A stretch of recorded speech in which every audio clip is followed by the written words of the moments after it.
If you're just joining us, we're continuing to bring you live coverage ahead of the start of the 280th spacewalk outside the International Space Station in support of space station maintenance, assembly, and upgrades. Today's spacewalk prime goal is to replace a wrist joint on the Canadarm2, which has been on board the International Space Station since 2001. So on one, we've completed our step. You are go to pick up in step 81, and the go for depress clock has expired, so you can continue with the crew lock depress key card. You go in step 81 and then continuing with the crew lock depress cue card. Copy. On the next step, without touching, I want you to check on the UIA that switch depress pump power is off OFS. Affirm, it's OFS. I want you to verify depress pump enable LED is on. Enable LED is on. Job. Now we're going to transition to the depress cue card. Copy.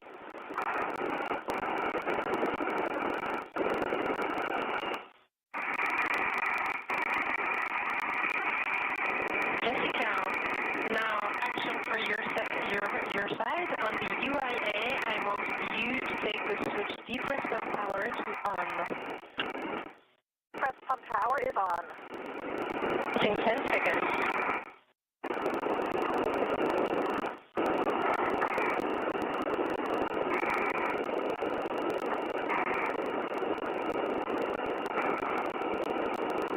Now, Jessica, I want you to take the depress pump ISO valve to open. Copy. Have you expect an alert tone and monitor CP gauge below 5.5? CV1. Depress pump man isolation valve is open.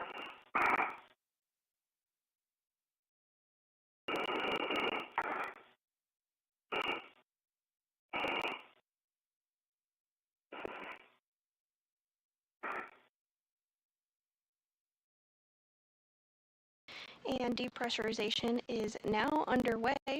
NASA astronauts Chris Williams and Jessica Meir are inside the crew lock portion of the International Space Station's Quest airlock.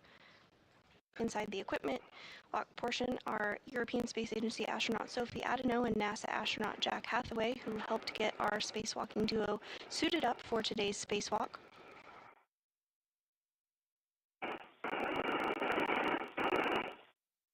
Pressure inside the crew lock now down to 12.75 pounds per square inch. Again, we're going to get that down to 0 or vacuum before the airlock is open to the vacuum of space.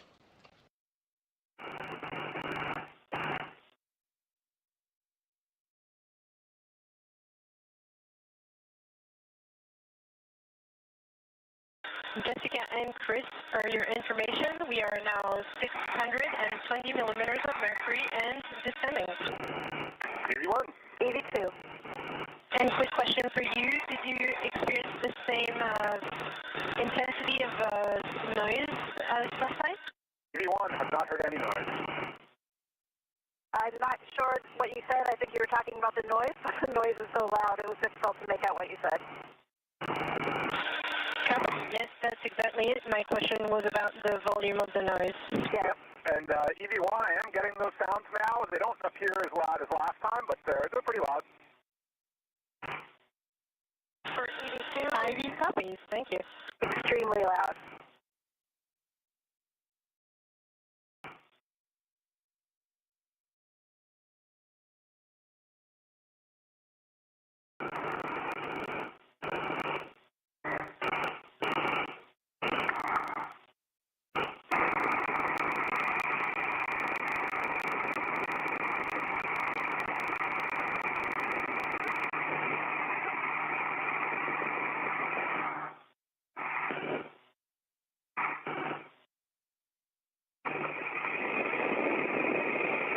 Jessica and Chris, the crew lock pressure is now 530 millimeters of mercury and descending.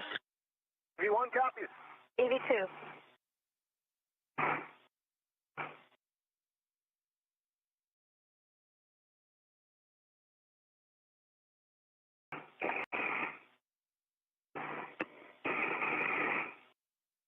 Pressure inside the crew lock now approaching 10 pounds per square inch of pressure.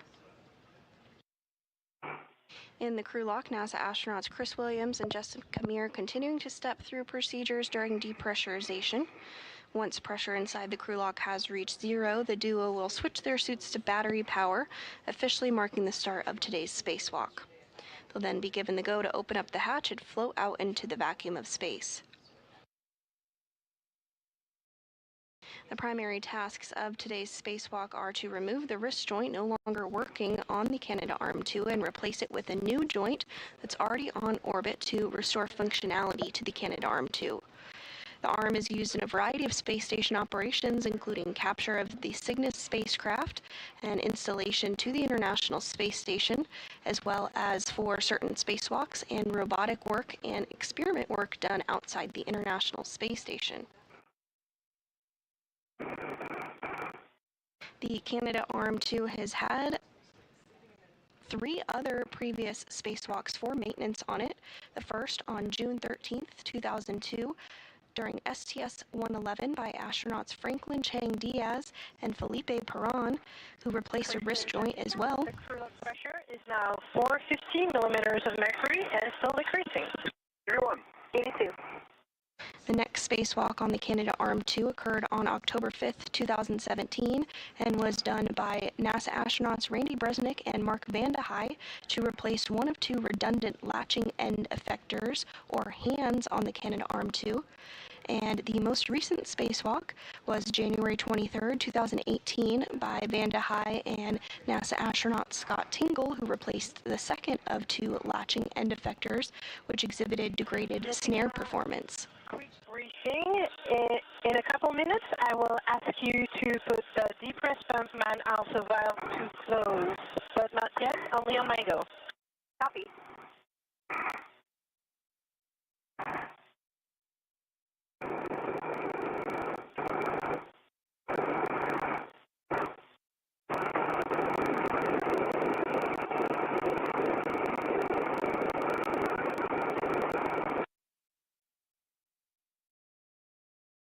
And we are in a brief handover period between our satellites, but will regain views of the crew on board the International Space Station here shortly.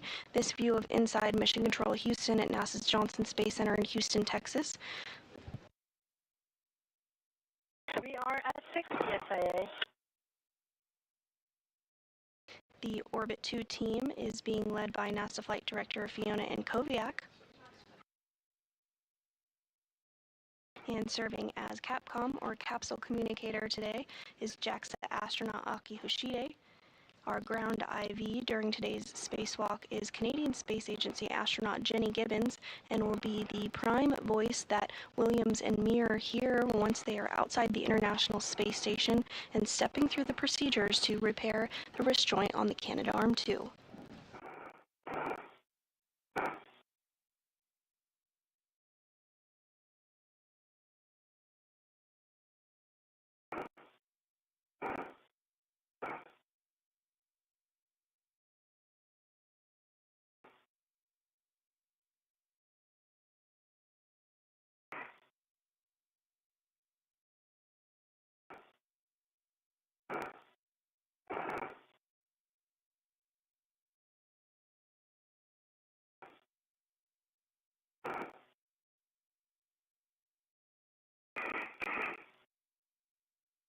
Pressure inside the crew lock of the International Space Station continuing to decrease, now at under 7 pounds per square inch of pressure.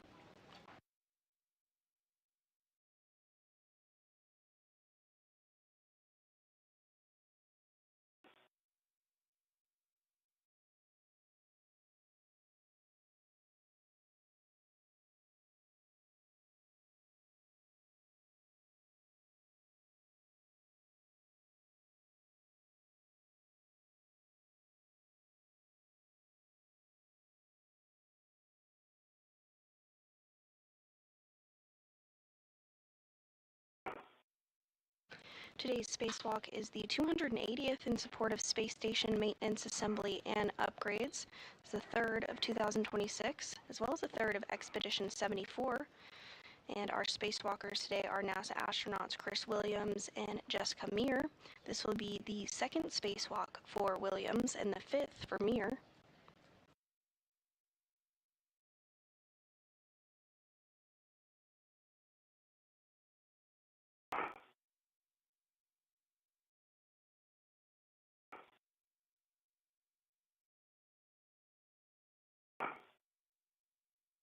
The goal of today's spacewalk is to replace a wrist joint that malfunctioned during normal Canadarm2 operations on May 27th.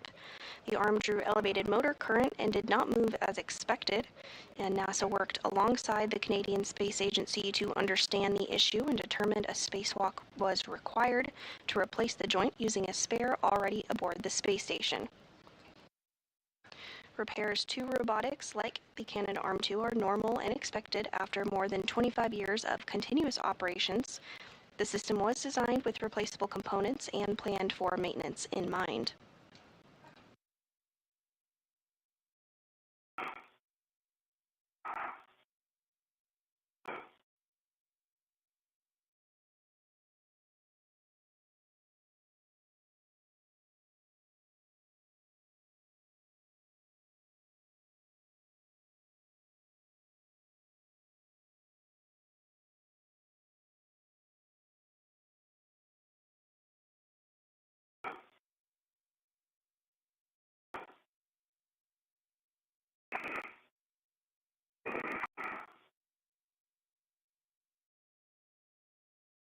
Jessica, in about 10 seconds on my go, you will put this depressed mine also valve to close. Copy. 5 seconds.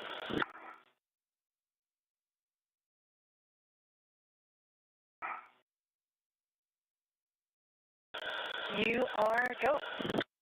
The first spot man valve is closed. Yes.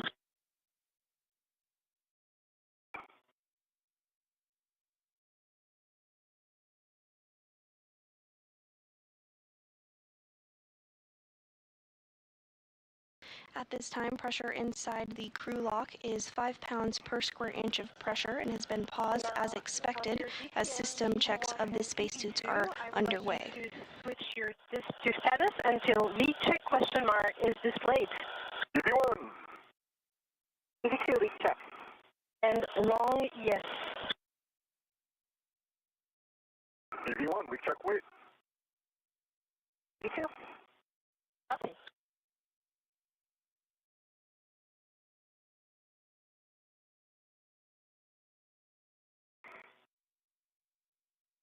Following these system checkouts and ensuring everything is in a good configuration, depressurization will continue back down to vacuum, at which point the duo will be given the go to open up the hatch and begin today's spacewalk. The start of a U.S. spacewalk is marked from the time that a spacesuit is turned on to internal battery power, which has not yet began, but we'll keep you apprised once the spacewalk is officially underway.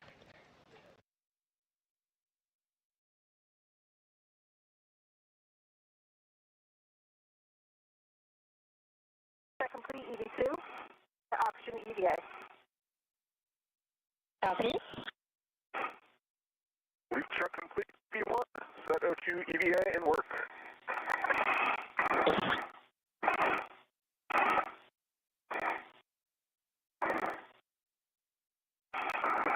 EV2 is an EVA. EV2, your O2 actuator is an EVA.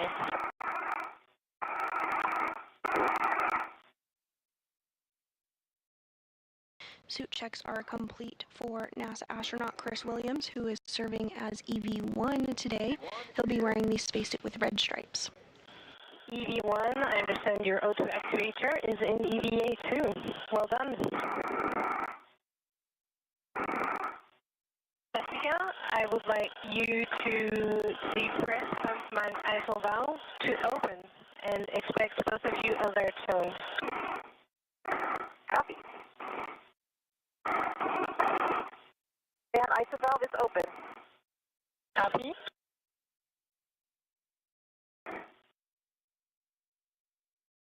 both of you, I would like you to monitor CTH below 5.5. V1. EV2.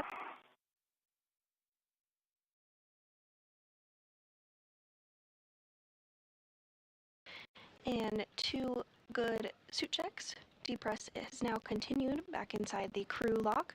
Pressure now under 5 pounds per square inch.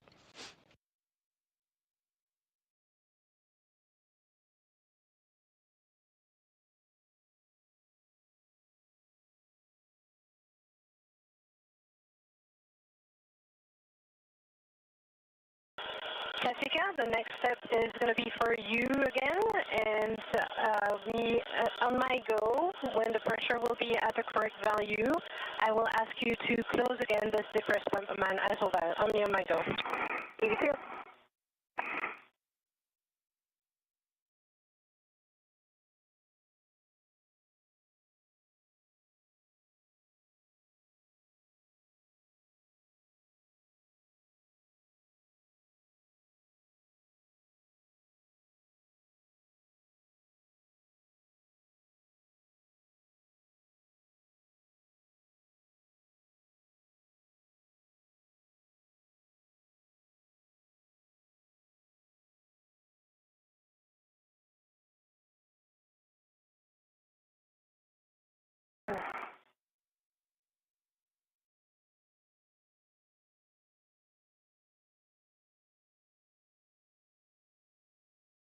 And if you're just joining us this morning, welcome. We are continuing to bring you live coverage as we complete preparations for a spacewalk outside the International Space Station by 2 NASA astronauts, NASA astronaut Chris Williams and NASA astronaut Jessica Meir. They're both suited up in their spacesuits and in the crew lock out of view at this moment. Depressurization of the crew lock is continuing, now at about 3 pounds per square inch of pressure. But back inside the equipment lock of the International Space Station, we can see European Space Agency astronaut Sophie Adeno on the left, as well as NASA astronaut Jack Hathaway, who were primed for getting our spacewalking duo suited up and ready to go out into the vacuum of space this morning.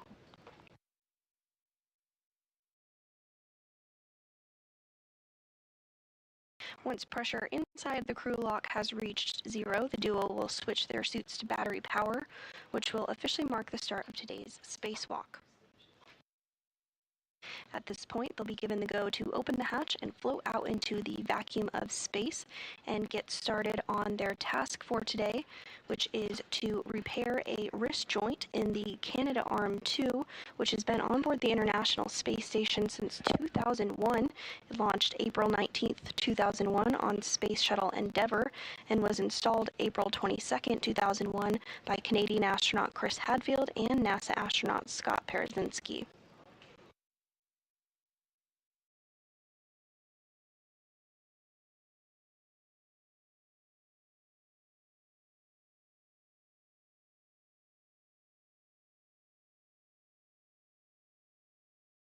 Today's spacewalk is the 280th in support of space station maintenance, assembly, and upgrades, and is the 3rd of this year, as well as the 3rd for Expedition 74. Today's spacewalk is the 2nd for NASA astronaut Chris Williams and the 5th for NASA astronaut Jessica Meir.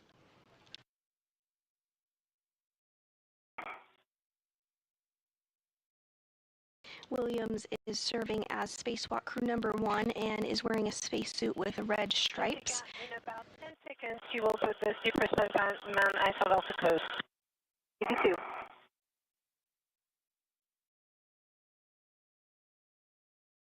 And Meir is serving as crew member 2 and will wear the unmarked spacesuit today.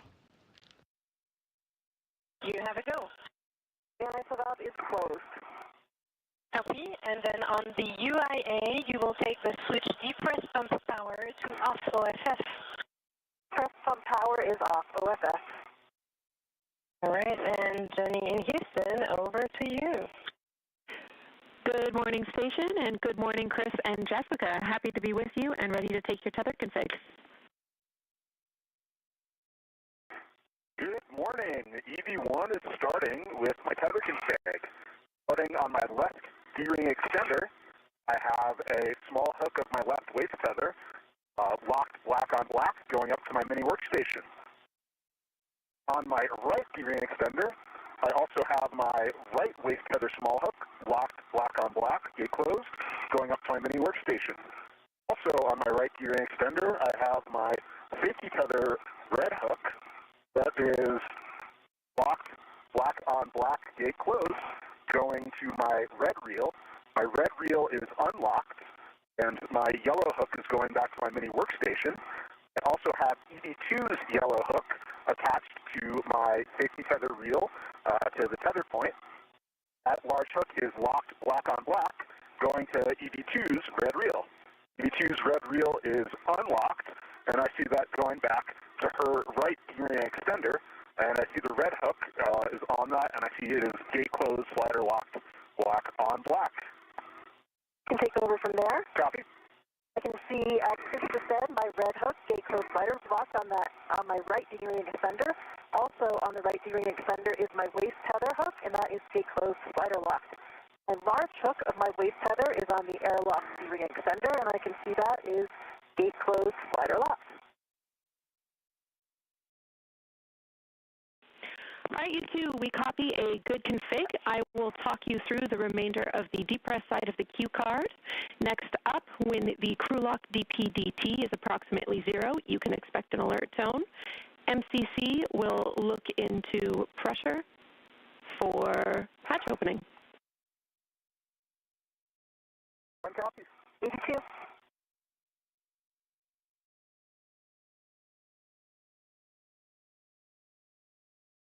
And you are hearing a familiar voice now communicating with Meir and Williams. That is Canadian Space Agency astronaut Jenny Gibbons, who you may recognize her voice from the Artemis II mission, where she served as Capcom and communicated with Reed, Victor, Christina, and Jeremy quite frequently. Today she'll have the prime task of communicating with Williams and Meir as they step through procedures to repair a wrist joint on the Canadarm2.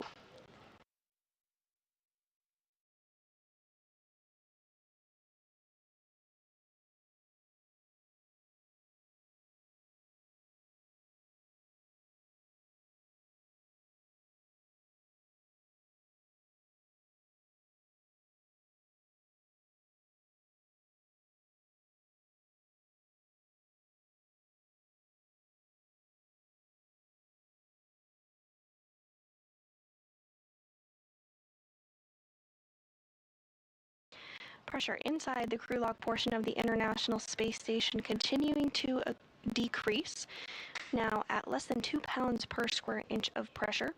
Once completely down to vacuum, the crew will get their go to turn their spacesuits on to battery power, which will mark the official start of today's spacewalk.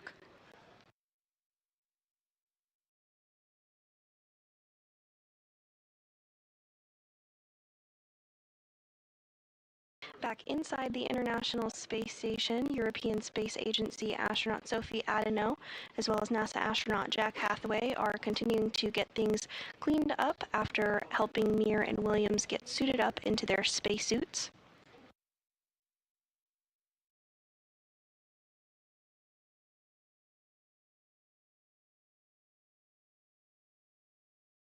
This portion of the International Space Station that you're seeing on your screen is called the equipment lock, rightfully so. It houses a lot of equipment that the crew uses on board the International Space Station and is the prime location for U.S. spacewalkers to get suited up and ready to go outside the hatch. Just beyond the silver door that you see there, what we refer to as the hatch, is the crew lock portion of the International Space Station, where NASA astronauts Jessica Meir and Chris Williams are continuing to have the pressure decrease inside the crew lock, eventually getting down to 0 pounds per square inch of pressure, or essentially equivalent to vacuum. We're now at 1.15 pounds per square inch and closing in.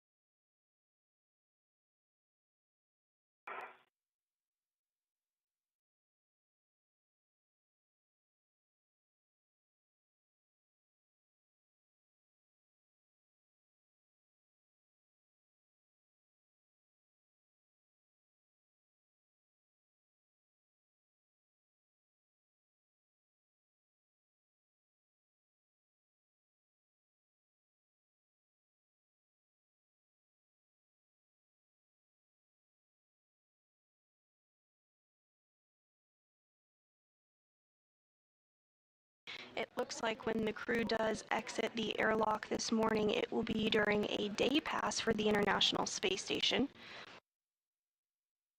The International Space Station orbits the Earth every 90 minutes, so the crew on board sees a sunset every 45 minutes and a sunrise every 45 minutes.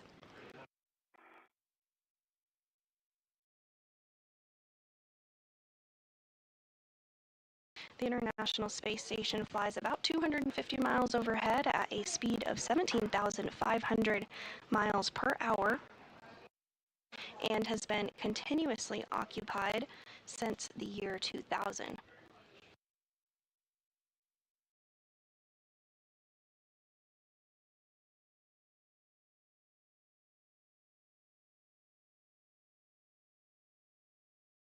In this time frame, over 290 individuals representing 26 countries and 5 international partners have visited the International Space Station.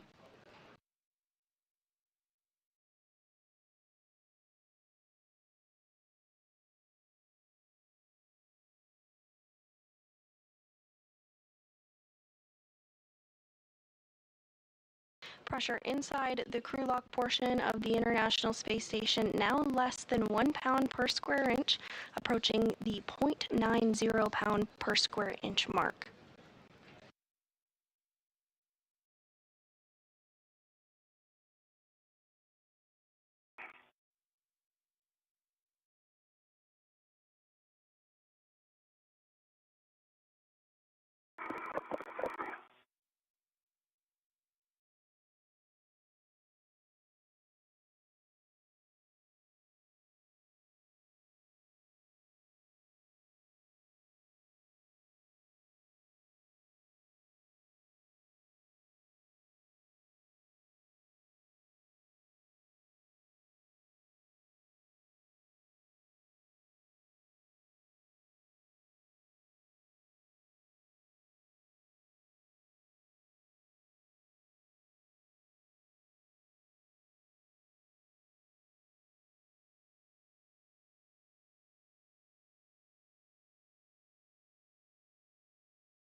Chris and Jessica, the crew lock is at 0.75 psi. We're expecting around 5 more minutes.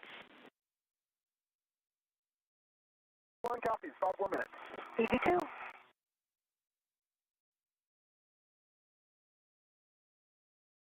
And this view from outside the International Space Station, you can see the airlock portion of the Quest airlock where the crew lock is located, and the crew members are suited up inside their spacesuits as pressure has now reached 0 pounds per square inch. We will stand by for the suits to be switched on to battery power, which will mark the official start of today's spacewalk.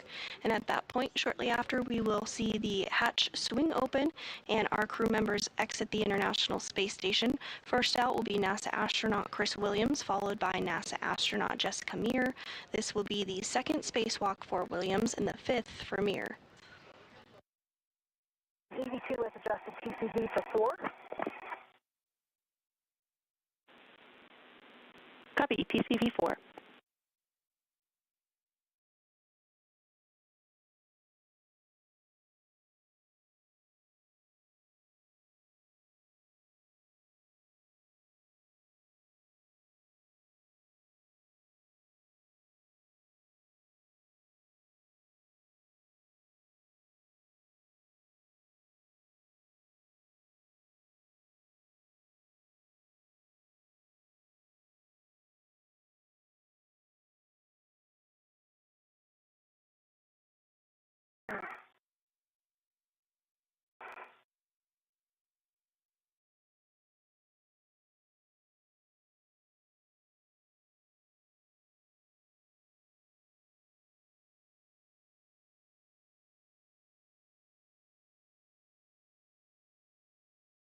At this time, the International Space Station is flying 260 statute miles over the northeast coast of South America.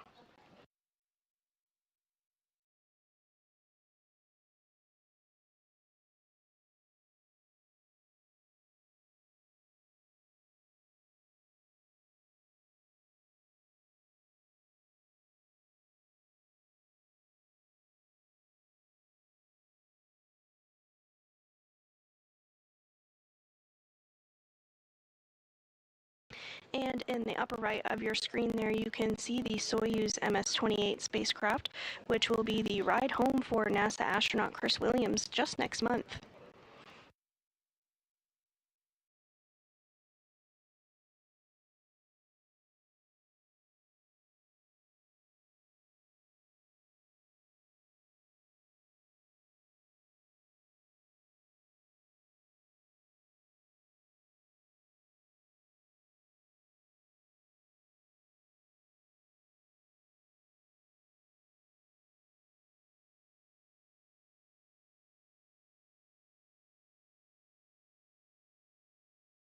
Pressure inside the crew lock continuing to tick down slowly but surely, now at 0.58 pounds per square inch of pressure.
Once outside the International Space Station, the first task for our spacewalking duo will be to get their work site set up and prepared, get everything in a good configuration, and then they'll work to retrieve the spare joint that is temporarily stowed on board the International Space Station.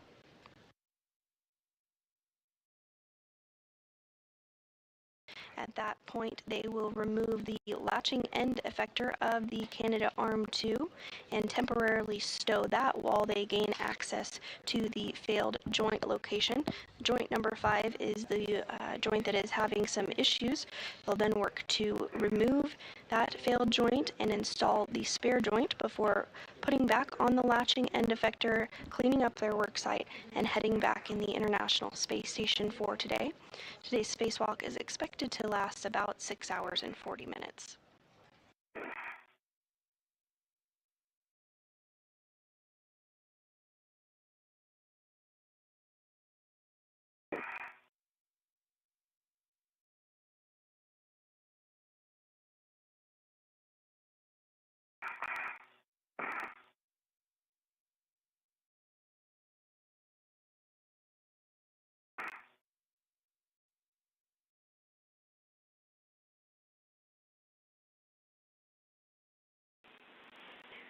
Chris and Jess, all our data looks good. We will have you verify on the EV hatch gauge a pressure less than 0.6 psi.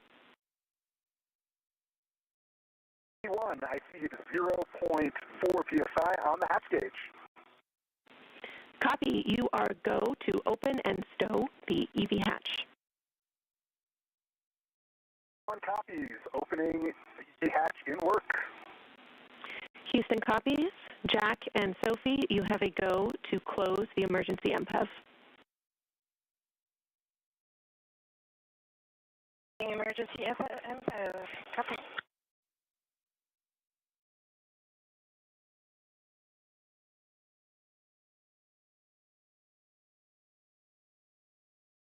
And everything continuing to go smoothly here ahead of today's spacewalk, which will be the 280th in support of space station maintenance, assembly, and upgrades.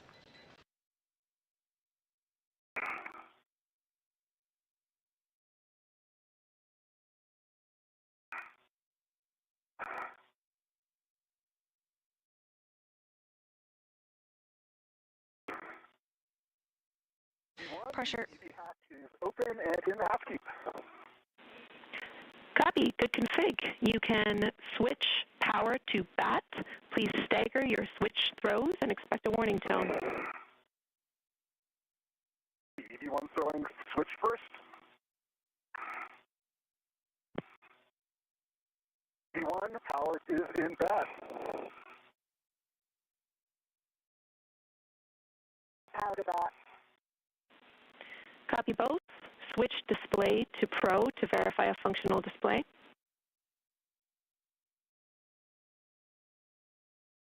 One, display functional. E2, display functional. Copy. Jess on the UIA. Switch power EV1 and 2 to off OFF and then check all 4 LEDs off.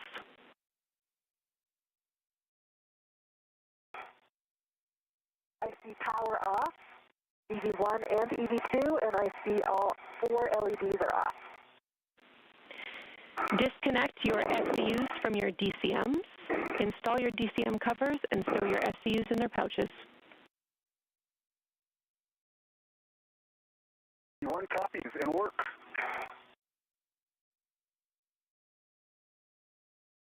Two is disconnected from small ice flakes. EV1 disconnected, all systems small ice flakes.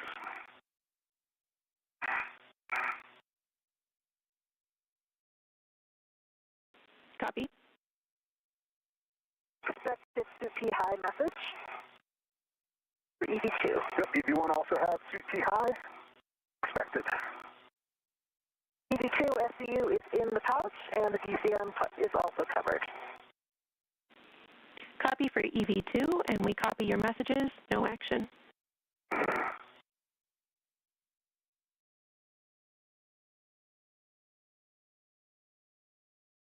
And with both spacesuits on battery power at 7:20 a.m. Central Time, our spacewalk is officially underway.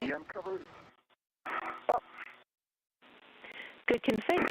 You can check the depress pump manual isolation valve is closed.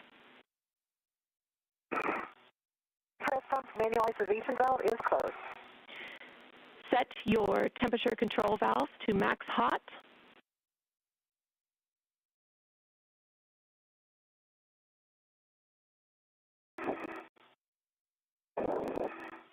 EV2 max hot. EV1 max hot. Copy both. Switch water on. One, water on. EV2 water on. Check DCM blank and bite off OFF. EV1 DCM blank bite off. EV2 off. Blank. Your go to set your TCV as desired and report it to us. We will take all subsequent TCV changes. EV1 and work.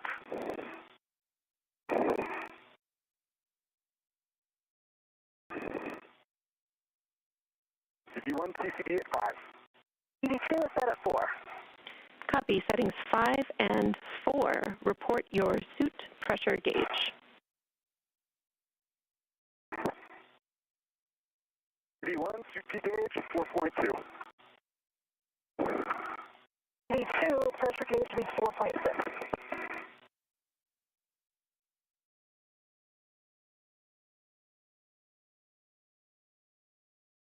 Higher than norm. Copy 4.2 and 4.6.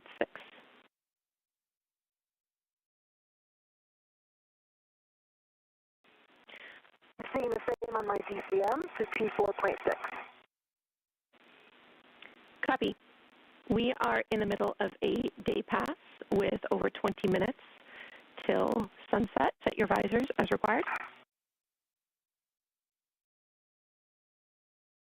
Copy. Jenny, no words on my slightly higher than normal sea pressure? We have no concerns, Jess. It will breathe down, and it's within the range that we were expecting. 82 copies.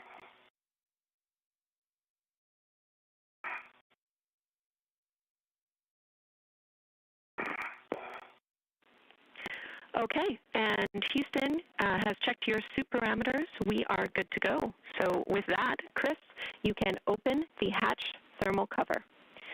You can release the hook from the magnetic plate D-ring and attach it to the stowage tether point. BB1, in work.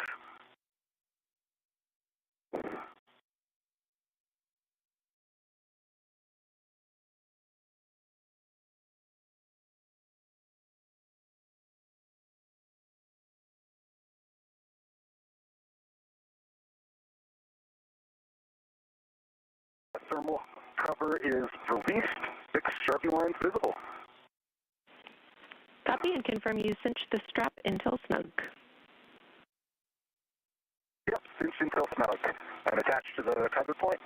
Good config.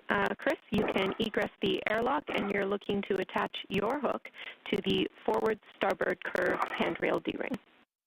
And we are seeing the thermal cover of the Quest airlock now open. Here shortly we will expect to see first NASA astronaut Chris Williams float out of the hatch, followed by NASA astronaut Jessica Meir.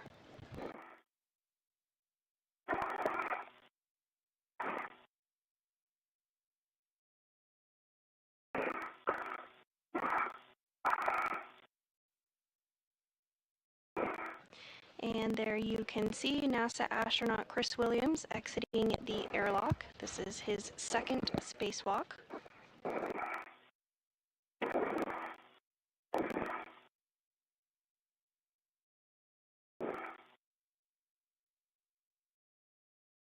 My yellow hook is attached to the forward starboard curved handrail.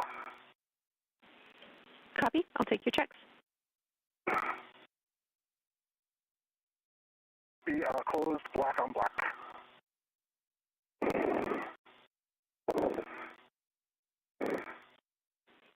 For my safety, my red reel, and my red reel is unlocked. Okay, those are good checks, Chris.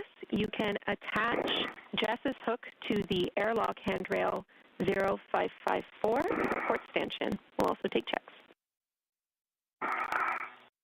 Copy 0554 port stanchion in work.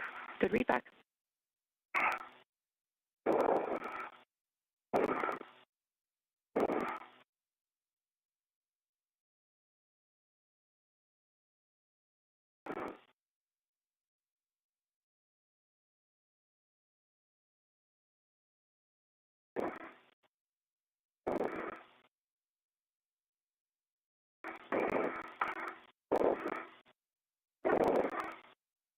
And as Williams continues to make his way outside of the Quest airlock, you did hear him communicate with the ground IV Canadian Space Agency astronaut Jenny Gibbons about some hooks as well as tethers. He's getting everything configured and in a good spot before he continues on his way to the Worksite today.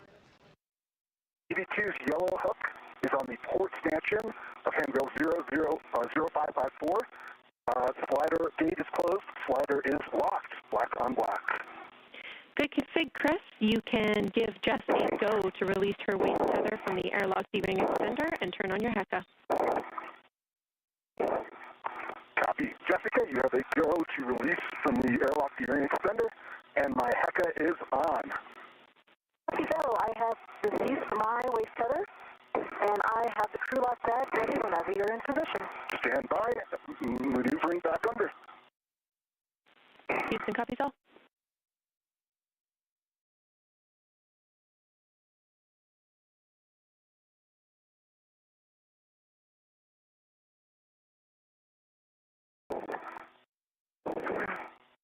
Stand by. on. Let me just move my waist tether on the other side of your safety tether. No rush, whenever you're ready. Okay, our safety tethers are clear, and I am maneuvering under hatch and getting my DRT ready.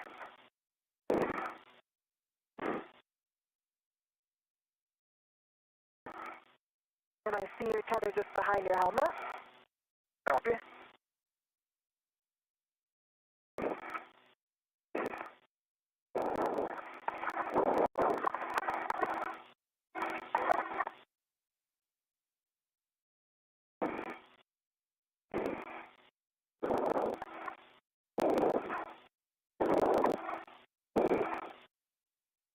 Williams continuing to make his way outside of the Quest airlock as he begins the second spacewalk of his career. Next up will be NASA astronaut Jessica Meir, who is completing the fifth of her career. Today's spacewalk is the 280th spacewalk in support of station maintenance, assembly, and upgrades. Short handover. Okay, I have the handrail of the bag. I got the bag. Working on the rest.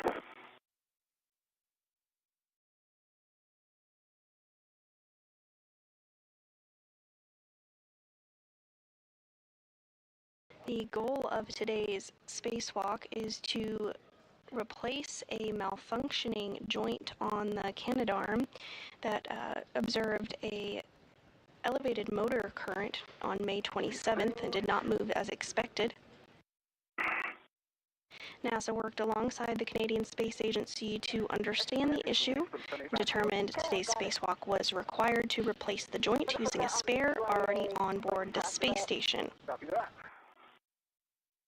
Gonna clear this bag from my safety tether and get it secured. Jenny, the crew lock bag wrecked from the airlock. The small hook is now on the UIA. Houston copies. We're back with you after the handover. Chris, when you're ready, you can give Jess a go to egress the airlock. Copy, Jess. You have a go to egress. I am on the forward side. Copy.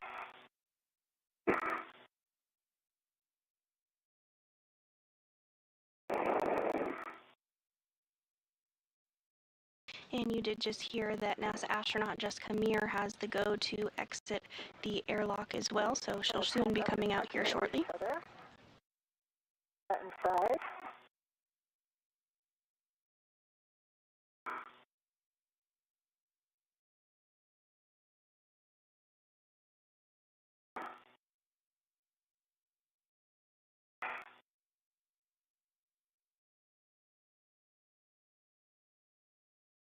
You also heard that Williams got the go to turn on his HECA or helmet camera. Because the space station orbits the Earth every 90 minutes as it's traveling 17,500 miles per hour, the crew sees a sunset and a sunrise every 45 minutes, so those helmet cameras are particularly important during a night pass, but can be useful during day passes too, as the crew prepares and does their work aboard the International Space Station.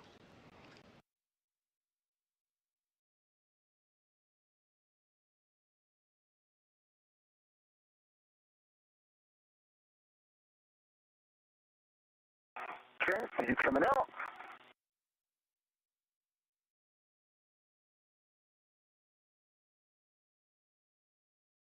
Move to the offside. Okay.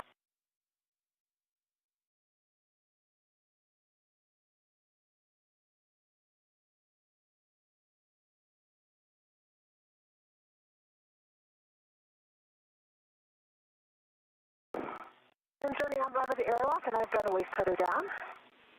Houston copies. You can turn on your HECA and work together for buddy checks.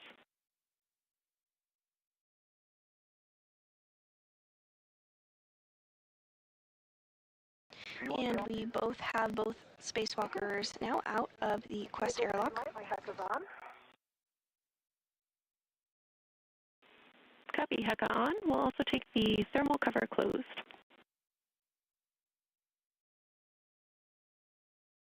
One in work.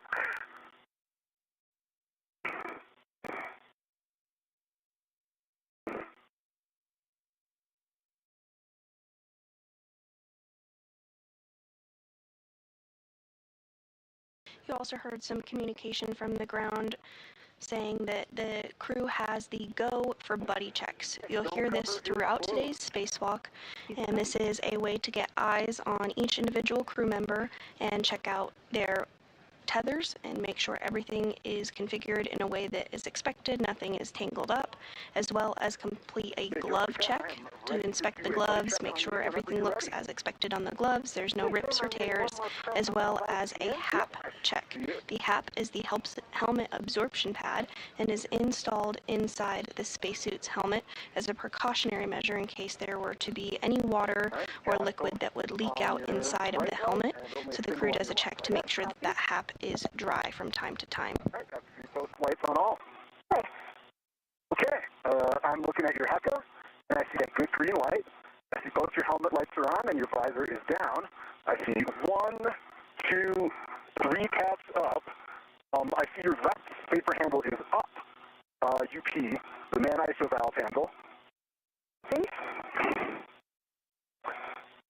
A little further back. There it is. Got it, got it. Yep, I see it down. And I see your safer HCM deploy is down. See? All right, I see you've got your tether in a good config. I see it not tangled with anything. And I see your VR key is mode. You look like you're in a good config. Okay, copy, and I can report that my HAP is dry, and I have a knob. Copy that. And I also have a dry HAP. And a glove check. Okay, I'm looking at your light. I see your lights are on. I see 1, 2. Can you turn towards your left a little bit? I see 1, 2, 3 tabs up. You can see both of your safer handles are down. And I would suggest getting that bag a little bit tighter. Yep. Maybe off to your left side a little bit more and then tighten. Yeah, that's good.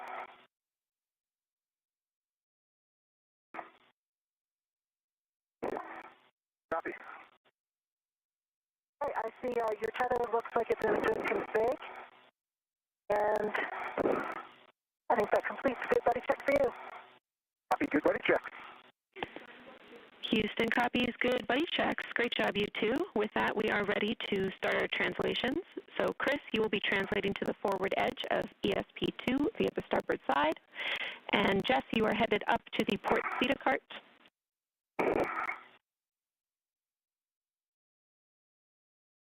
B1 copies. BD2. I'm just going to move up onto the toolboxes and then reach across.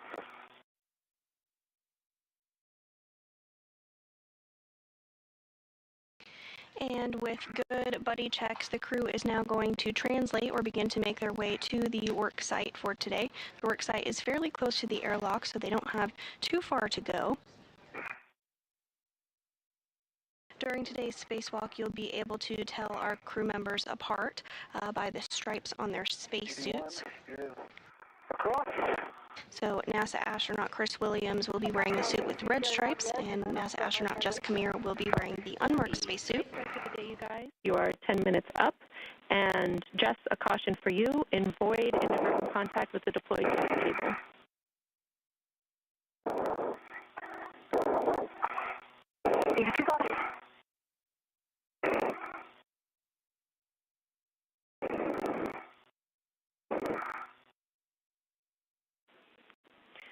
Chris, on this translation, we suggest that you weave your safety tether as required along the starboard side of ESP2.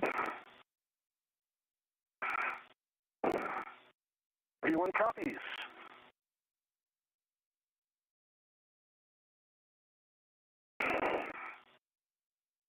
And as the duo continues to make their way to their work site, we are getting some views of the Earth below as they do so. The International Space Station is currently flying 268 statute miles off the coast of Antarctica, off the southern tip of Africa.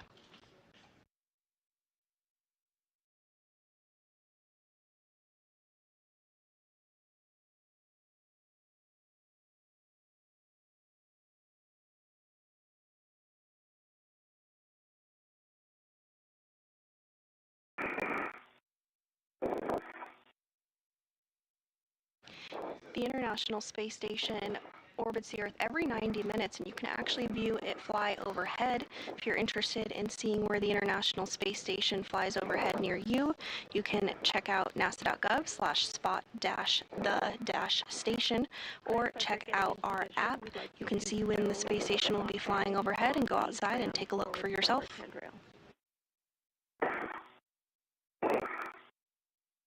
Copy, Fram, forward, starboard, handrail, 3V1. Affirm.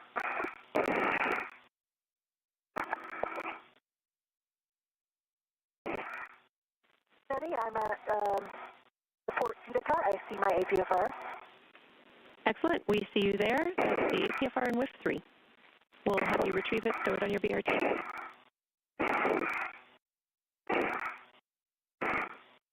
Thank you.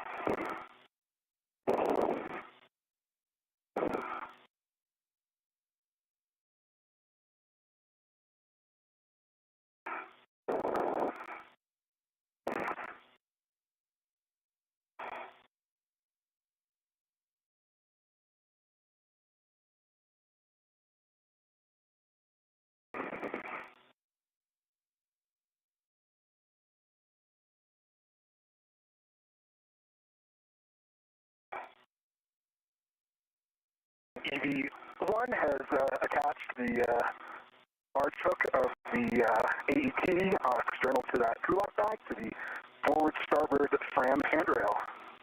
Nice work. Next step is to configure the MUT ball stack MUT on the CTC port handrail. Copy that. And I realized I put it on the starboard port handrail and switching over to the forward starboard handrail. Houston copies.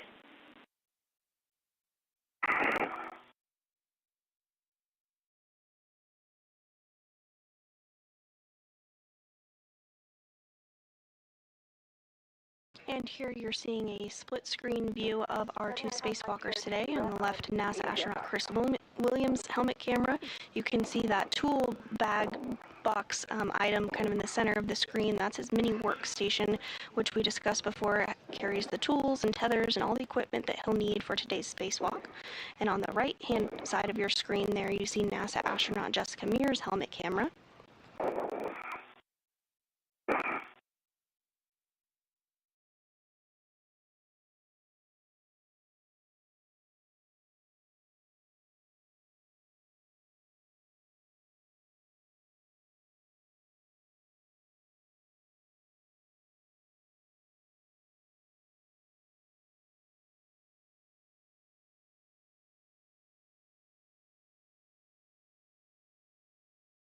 Got the APFR on my VRT. Copy, Jess. You can translate down to ESP2 via the lab strut and the gap spanner. We'll take a double press of the port cart brake release and pour man's fair lead on the lab.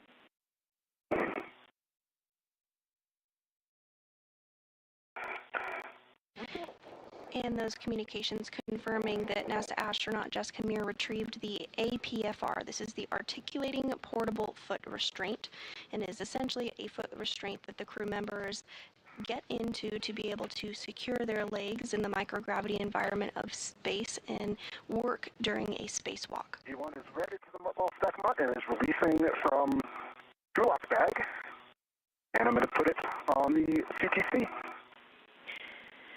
That's a good readback, Chris.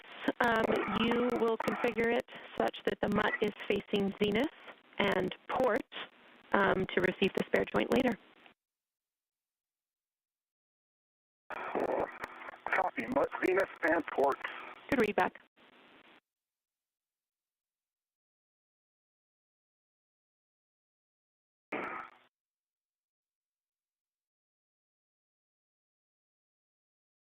Okay, MUT ball stack MUT is locked, facing zenith and port. Looks great. Thanks, Chris.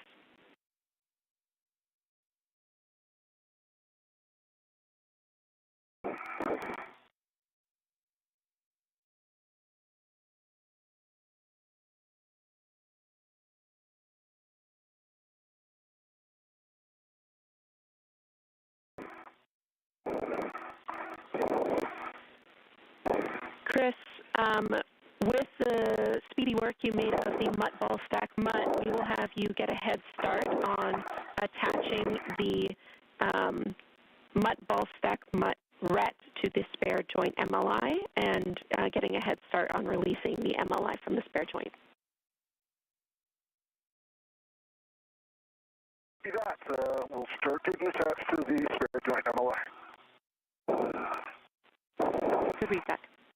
And I'm on the lab journey. I'll do my 4-man fair lead. Copy. And this view of NASA astronaut Chris Williams in the center of your screen. Again, he's going to be wearing the spacesuit with the red stripes today. He's EV1. He's been given the go from the ground to begin to remove MLI. MLI is multi-layer insulation and is used outside the International Space Station to protect a lot of items that are going to be exposed to vacuum for a longer period of time. So he's going to work to remove that MLI from the spare joint that is already outside the International Space Station, staged and ready to go. This spare joint will be installed on the Canadarm2 today as part of the Spacewalk. 20 seconds to a short handover. Copy.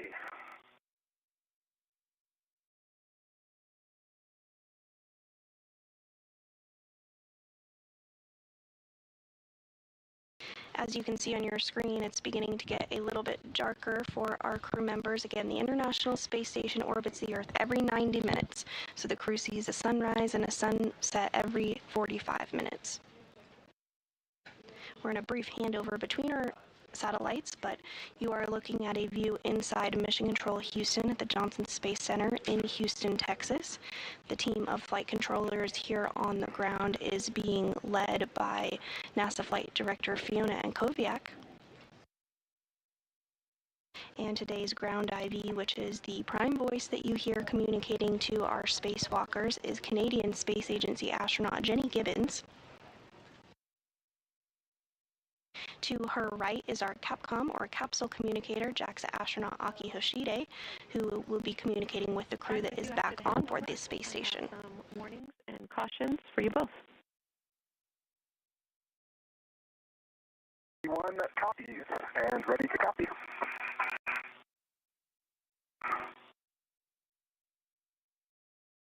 Maybe two.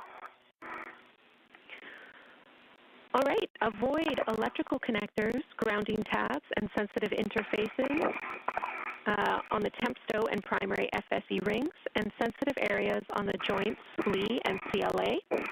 We're also coming up on our EDF work, so avoid pulling too hard on the EDF lanyards and side-loading the EDFs.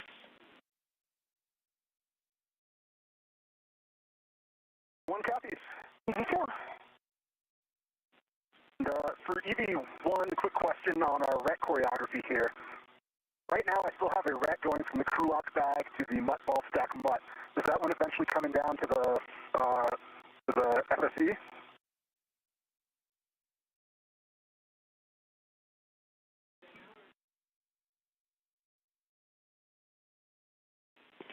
A-firm, you can put that RET on the FSE.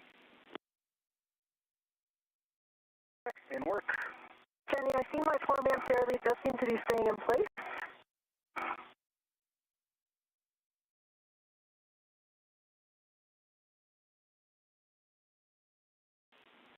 Copy.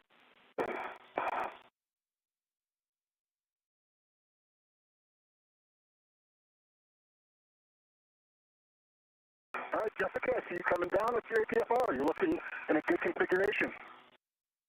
EV2. See what's next.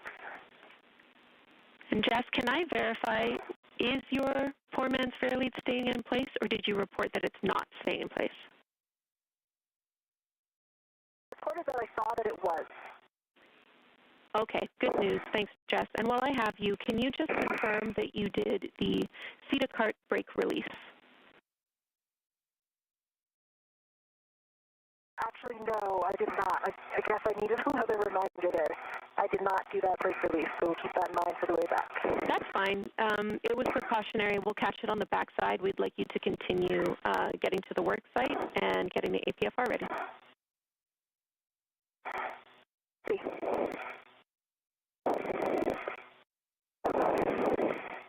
And on the left hand of your screen there, you are seeing NASA astronaut Chris Williams' helmet cam as he removes that MLI multi-layer insulation from the spare joint that is staged and ready to go outside the International Space Station.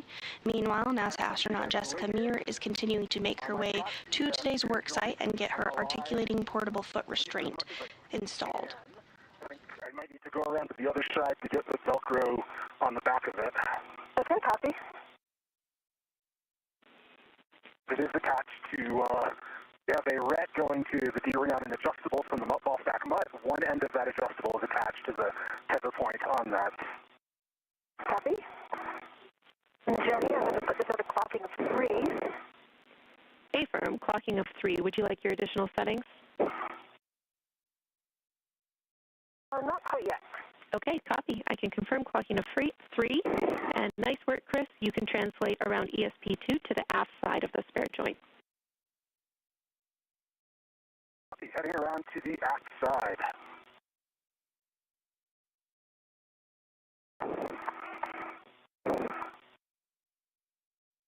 And if you're just joining us this morning, we are now 31 minutes into the 280th spacewalk outside the International Space Station. NASA astronauts Chris Williams and Jessica Meir are working to translate to their work sites in preparation of swapping out a failed wrist joint on the Canadarm2. And install of the APFR.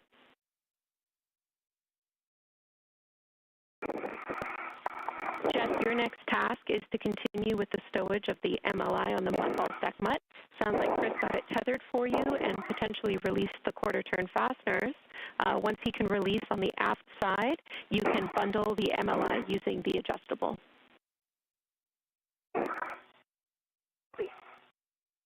And I'm still going back around, looking in a good configuration here.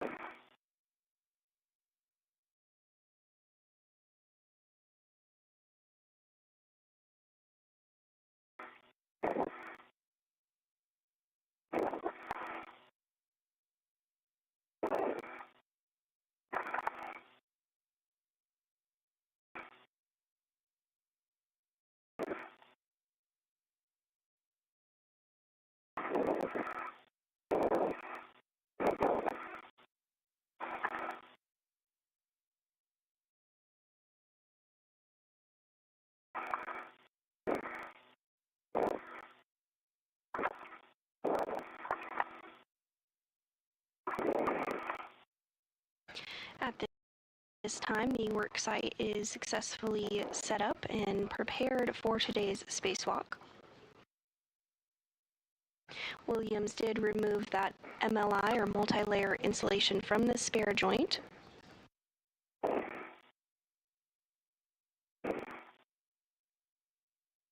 Next up, our spacewalking duo will work together to utilize the pistol grip tool, or PGT, to remove bolts on the spare joint fasteners. And this spare wrist joint will then be temporarily stowed while the duo makes its way over to the Canadarm2 and does some work on the end effector. Great. And Chris, we also see you getting in position to assist with that MLI, and then you'll be positioning for the joint drive bolts.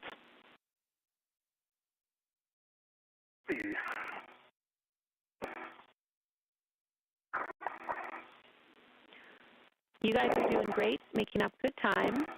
Just a reminder, our workspace is really tight today, so we're keeping a close eye and also want you to be wary of any sort of helmet or visor bumps in your workspace today. Yeah. Me too.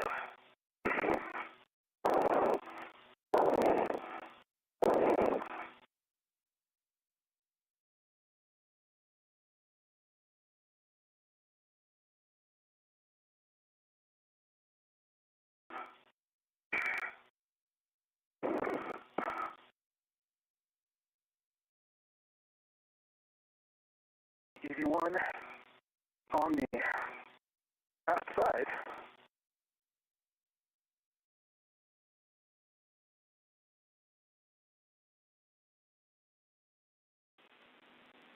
Copy. And in this view, we do have a view of both of our crew members, our spacewalkers today. On the upper left portion of your screen is NASA astronaut Jessica Meir. She's wearing the unmarked spacesuit.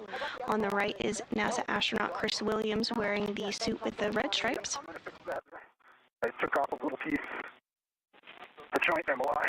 Copy. It's hard when we make everything the same color.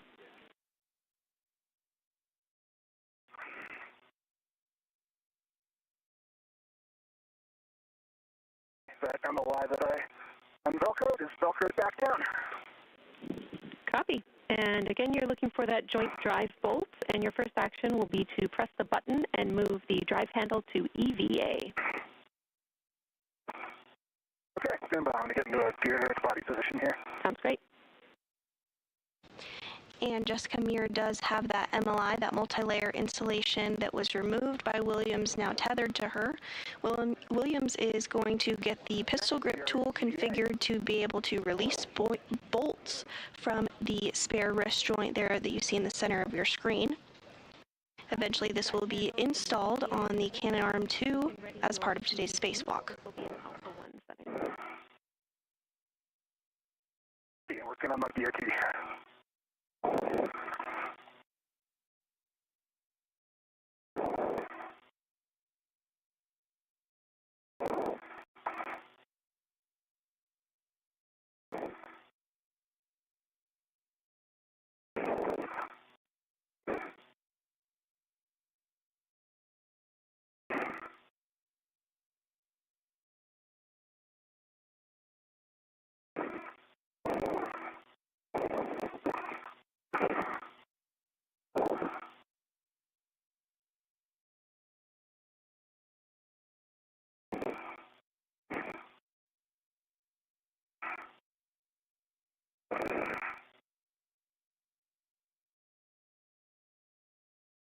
I have the MLI bundled. Nice work. That looks great to us, Jess. You can tend it above the CTC and take the square scoop from the mutt ball stack mutt. You'll be installing that on the spare joint, handle pointed aft, and you can leave the mutt jaws open. Copy. That's not bundled quite as well as I would like, but I think it is out of the way. I think we can leave it where it is for now.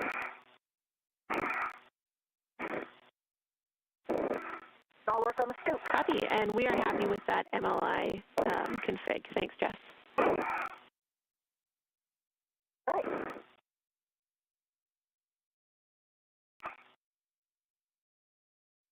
I've got a BRT down and rigidized, and I'm working my PGT.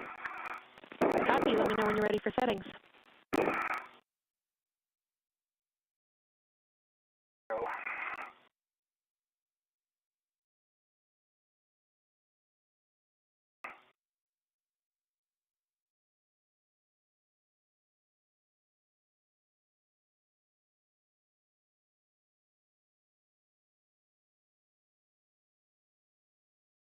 That's handle pointing aft, correct?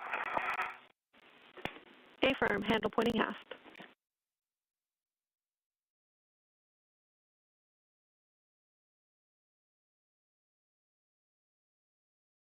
You may have heard the acronym BRT. That stands for Body Restraint Tether, and that is a way in which the crew members attach themselves to the International Space Station. The crew have a variety of different hooks and fasteners and tethers that they use to make sure that they are always securely attached to the space station or equipment aboard it. Display is reset. Good readback. All right, Chris, we are ready for you to drive this joint drive bolt. This will be 225 turns. We will back you up with timing from the ground. It'll be about 4.5 minutes. Let us know when you start. I am ready to start turns. Jessica, I'm starting turns now. Okay, copy.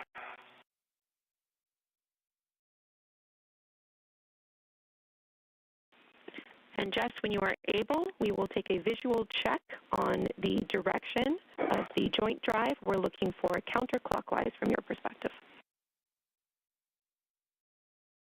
And this view from NASA astronaut Chris Williams' helmet cam as he utilizes the pistol grip tool to release those bolts on the spare joint on the International Space Station that will be installed on the Canadarm2.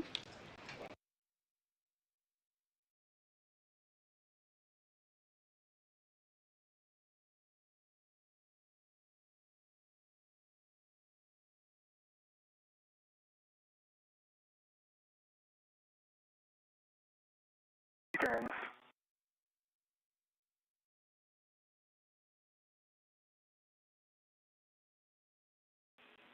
And from our external cameras, we are actually able to verify good motion. So Jess, we no longer need that check from you, and we are comfortable waiting for the scoop install until after the bolt if needed.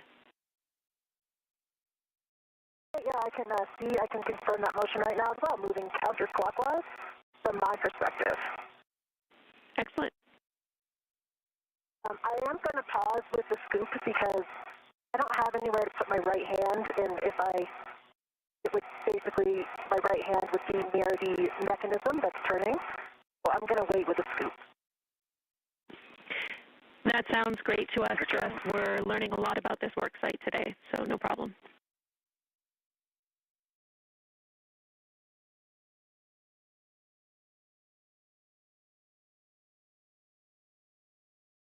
I can say that I can give a very good inspection right now of the spare. On this side, I see all good connectors. I don't see any fraud. I don't see anything off nominal. Good news. Thank you.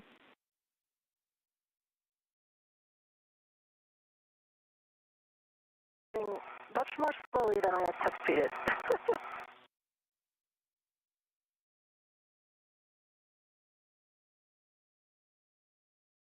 And Williams continuing to drive those bolts. As the ground stated, this will take about 4.5 minutes.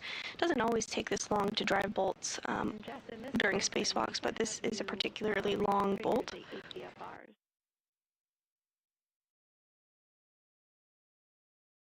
I have the scoop in my hand. Let's see if I can stow that somewhere.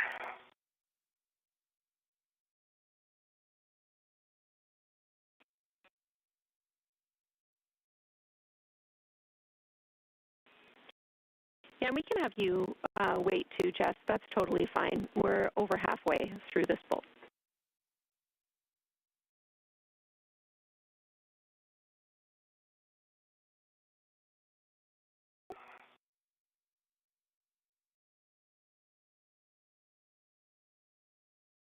$100.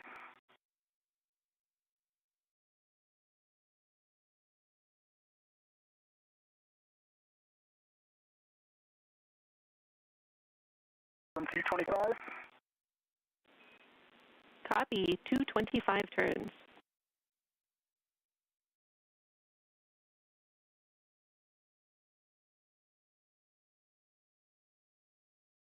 All right, we got 225 turns. Copy. Good turn count. Thanks so much, Chris. You can stow the PGT. And I can read it. I can see, wow, Chris.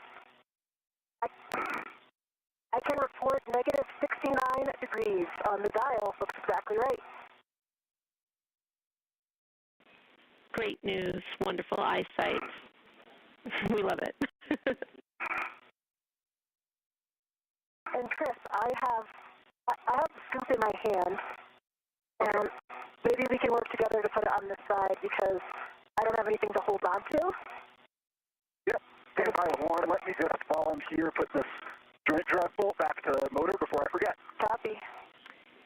A-firm, that is your next step. Back to motor. Joint drive is in motor, and the button just popped up. Copy. Good config. You can assist with the scoop. Copy.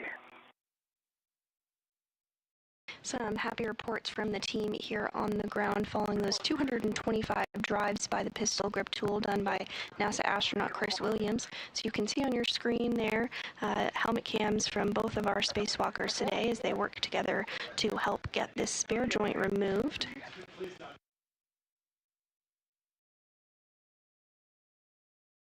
should be a lot easier from that side. That's the correct orientation. And I will start looking at the ATFR. So Jenny, first I'm going to move Chris's from 5 to 4. Affirm, but we do have a step to move the scoop rets to the starboard fram handrail. I want to make sure that you can do that as well.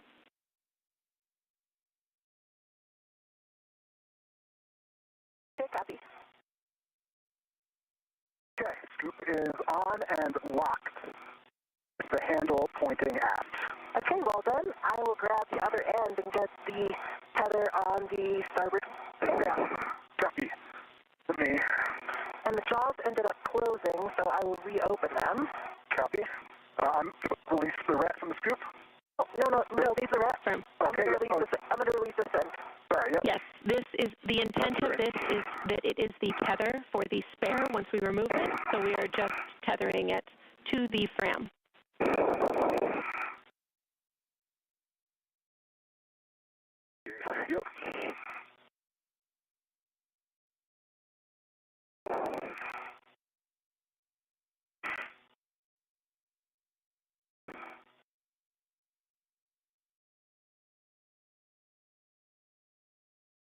It is tethered to the fram handrail.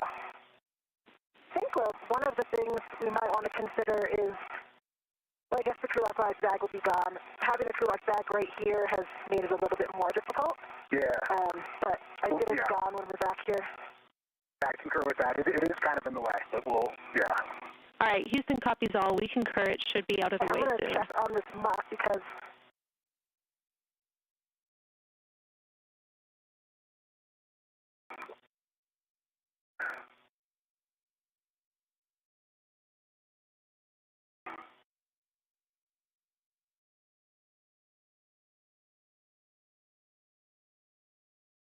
And if you're just joining us this morning, welcome. We are continuing to cover the 280th spacewalk outside the International Space Station.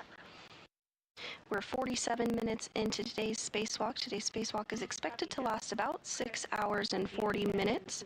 Our spacewalkers today are 2 NASA astronauts, Chris Williams, who's completing the 2nd spacewalk of his career, and Jessica Meir, who is completing her 5th. Bravo 7.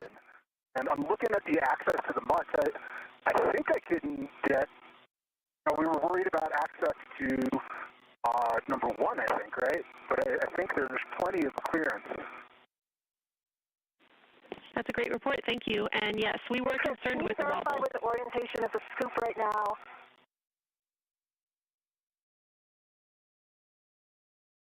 I might need to do a different body position. I'm sorry, go ahead, Jess. For the jaws of the mutt, to look, is this the orientation you were expecting? Stand by.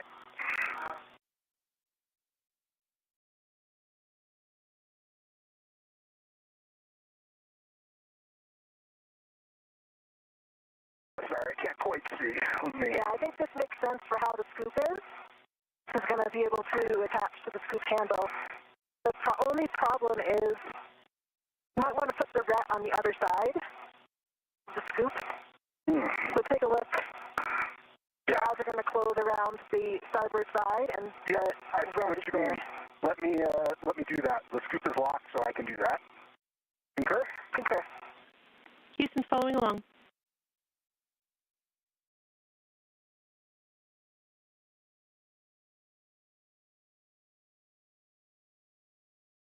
MDSU is rather inconvenient. Yeah. Well, notes on the Worksite, Jenny, for me, like positioning that scoop, the one thing that would be good to hold on to the body position is that other temp stow ring that has the sharp edge concerns. So, and then the bag is right there as well. So I think it works really well to have Chris get the scoop from the aft side. All right, I copy the report, Jess.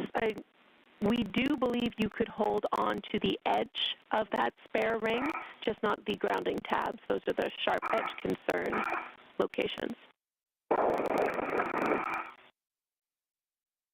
Okay, copy, that's good to know. And I can see those grounding tabs. Copy. The main task of today's spacewalk is to replace joint number 5 of the wrist joint on the cannon arm 2, which malfunctioned during May 27th normal operations. An elevated motor current was experienced and the arm did not move as expected.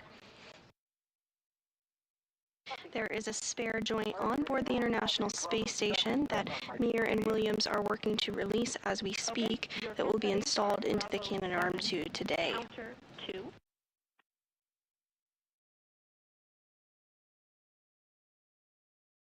Bravo 7 counter 2 is set. Good readback. You can start releasing EDFs. We suggest you start with EDF 5. This will be 5.5 turns.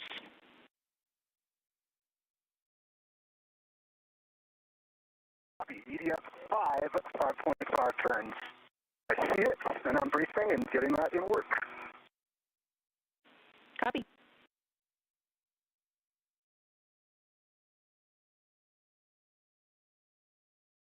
That on the APSR. Copy. And a reminder, this is the potential sticky locking collar APFR. We're well equipped to handle that should it come up.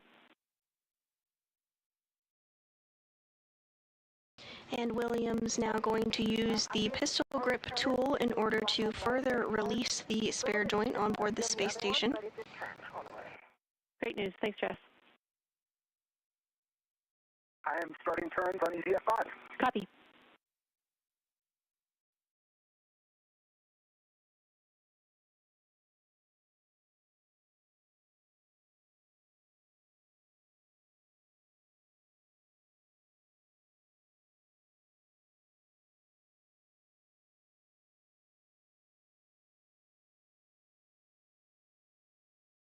That's 5.5 turns on EDF and started pulling out when I took the PGT off. That's a good sign. Copy. 5.5 turns on EDF 5, and it started pulling out. Confirm you can pull it all the way out with the lanyard.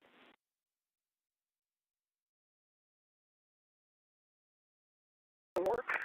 Lanyard's a little bit twisted. Let me see if I can get my hand in there. EDF 5 is fully extracted. All of the retaining tethers are good. Looks like the bolt at the top did come a little bit loose, though. Okay, we copy, and it does look like it's popped out to us, so that's a good config.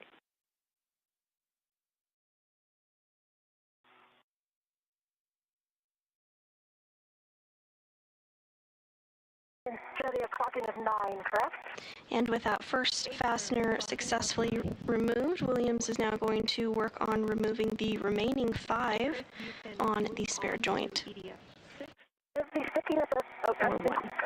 Go ahead, Jess. EDF 6. I have a black on black and a good tool test, but I'm not passing the phone port today.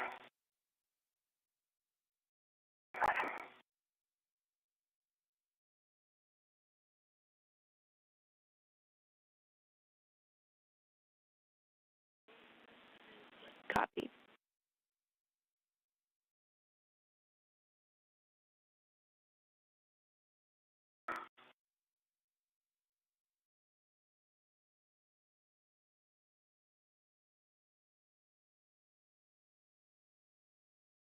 I'm starting turns on EDF 6. Houston copies. This sticky locking collar, I can see that I'm in...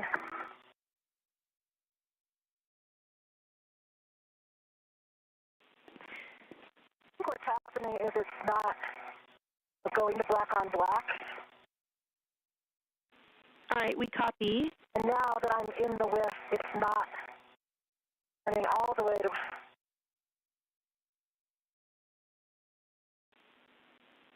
And Jess, we just want to make sure that there's no interference as you're installing this with structure. Okay, So potentially you could deploy the ingress aid. We think that that might have been preventing a good install. The locking collar might be a separate issue.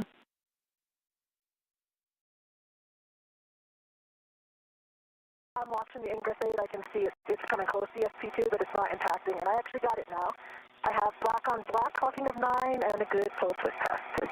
Okay, excellent. Your other settings are Fox Fox Charlie 6.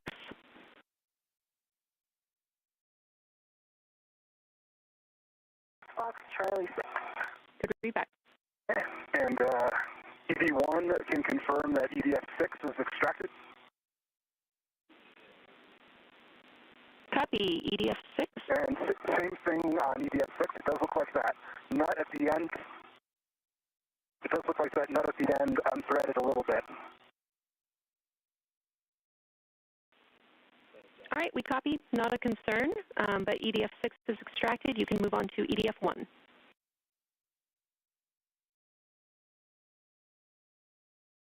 The EDF1 in work.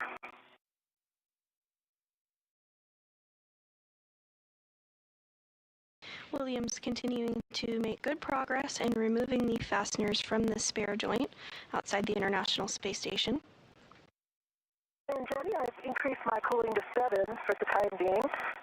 So I think with this one, I know that we thought it had the collar. I think it's actually the pitch knob, my old nemesis, that is very sticky. You can see that it is totally locked. Now I can push it in, but I'm unable to turn it.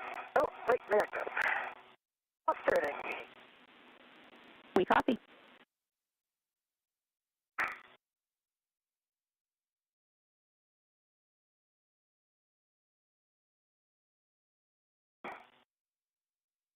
And meanwhile, Jessica Meir is working to remove the articulating portable foot restraint from the Worksite interface structure on board the International Space Station and get that installed, where she will be utilizing it today.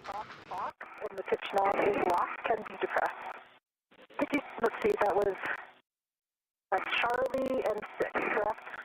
Affirm, Fox Fox Charlie 6, and copy, good check on the pitch knob. And we're starting to come up into a sun pass of the International Space Station, which orbits the Earth every 90 minutes. So we'll see a sunset and sunrise every 45 minutes throughout the duration of our spacewalk today. With my BRT down here. Okay, we copy. That was the one that we thought might be a more challenging reach with the wobble, too.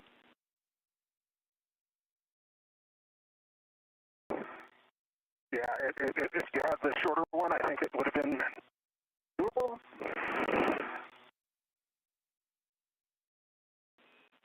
Let me see. One last try. Hey, good data. Thank you, Chris.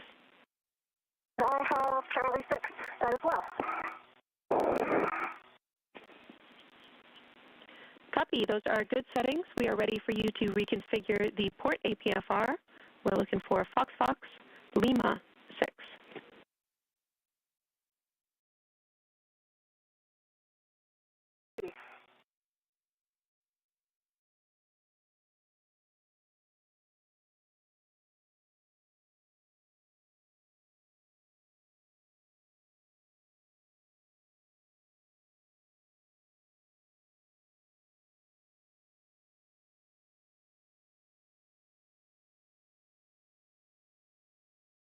I'm going to try Bravo 7 counter 2 on EDF6. Good settings. Or 1, sorry. And that should be EDF1, Affirm.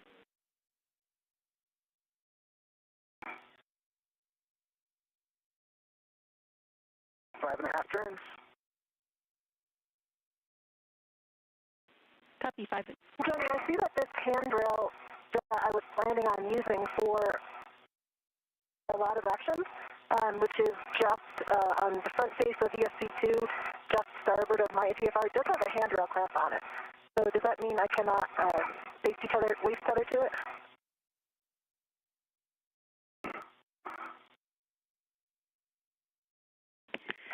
Good question, Jess. You can use that as a local tether point.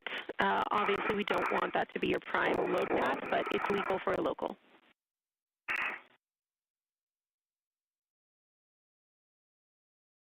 That'd be legal for local. And also for VIT. Affirm.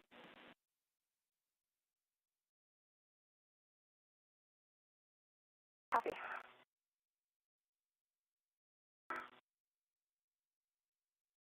Okay, Jenny, I've got those 3 EDFs 6, 5, and 1 released and pulled out.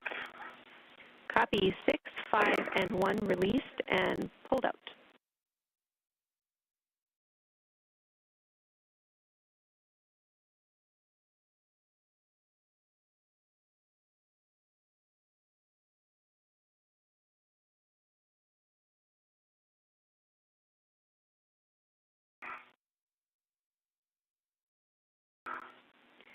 And Chris, next steps for you are, as written, to maintain control of the joint for Jess's bolts to be released. But since you have a little extra time here, if you can reach EDF 4, that's the one under the scoop, we would also like you to attempt to release that one.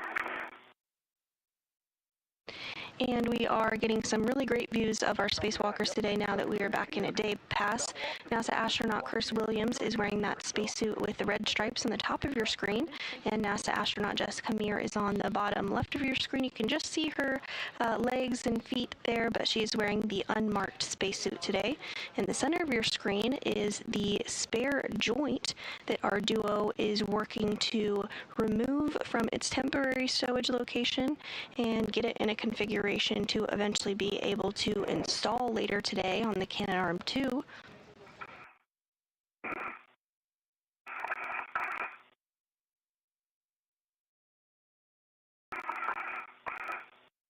We've just surpassed the 1 hour mark in today's spacewalk. The crew is continuing to make good progress and is running about 20 minutes or so ahead of the timeline. Today's spacewalk did begin at 7:20 a.m. Central Time, so we are 1 hour, 1 minute, and 30 seconds into the 280th spacewalk in support of space station maintenance, assembly, and upgrades.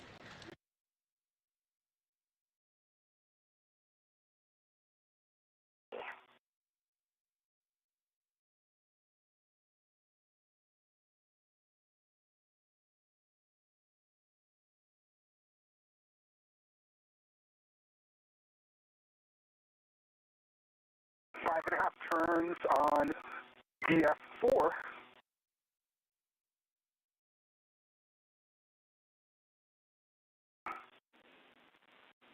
Copy. 5.5 turns, EDF4.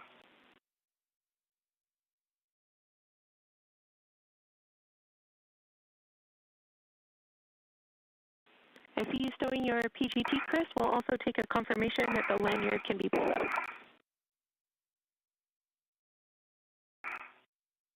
Yep, stand by. I need to, I think, get down there a little bit more to get in position for that.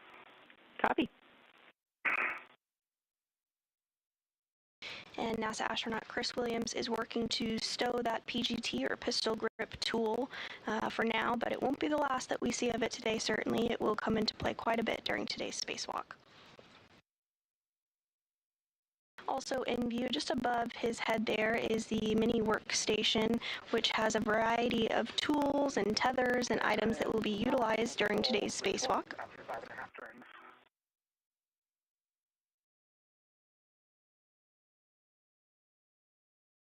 Came out a little bit, but not the whole way.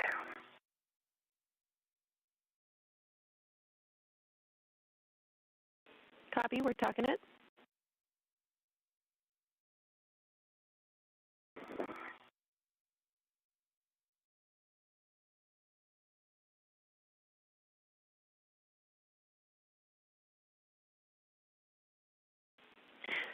Chris, we would like you to try jiggling this EDF as you're pulling it out. If that does not work, we will move to doing an additional 2 turns.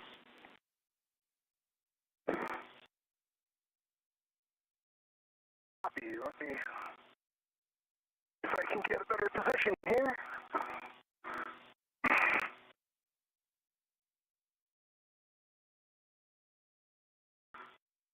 And Williams continuing to work through steps to release that spare wrist joint. Yeah, the scoop is kind of in the way for me to get a good hand on it. All right, my APFR is set in Lima 6. Copy. Good APFR settings. Thanks, you two. Now we will get Jess to reposition for releasing EDF 2 And the last EDF we planned for is EDF 3. So after EDF 2, let's just take a pause and make sure that Chris can maintain control of the spare joint. And I have consumables updates when you're ready.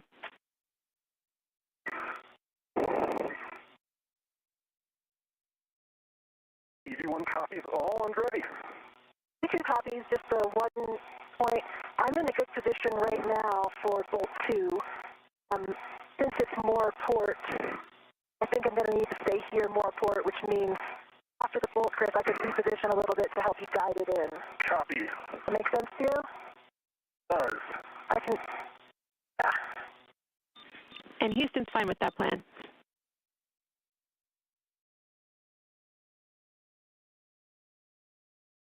And if you've been following along, Williams has released several of the fasteners that are securing the spare joint to the structure outside the space station. And now Jessica Meir is going to work to release the remaining fasteners. You're both doing a great job. The limiting consumable is EV1 MEDOX at 7 hours, and you're around 20 minutes ahead of the timeline. But I think a lot of the dev you guys have done in the past hour will really pay dividends for the rest of the EVA. Great work.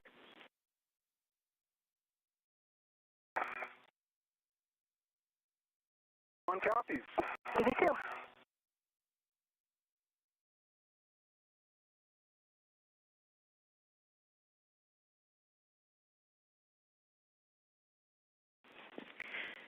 Jess, this PGT setting will include Bravo 7, so we'd like you to brace appropriately.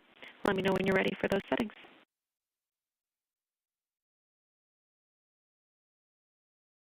And I'll give you a caliper. And outside of Jessica Meir's helmet camera on the right hand of the screen, we are seeing a view of the Earth below. The International Space Station orbits the Earth every single 90 minutes and is currently beginning a pass into the United States. It's just flying over the Pacific Ocean now, but soon will be passing along the coast of Olympia, Washington, and will be flying over the entire United States, essentially, including directly over Houston, Texas, here in just a couple of minutes. We'll let you know when we're overhead in Houston, but as of right now, the International Space Station is just currently over Olympia, Washington, and so here shortly, just a couple minutes from now, it will be over Houston. That's how fast the space station flies, 17,500 miles per hour. If you want to see when you can spot the International Space Station flying overhead, you can check out our app, Spot the Station, as well as our website, and you can enter in your location where you live and see when the International Space Station will fly overhead.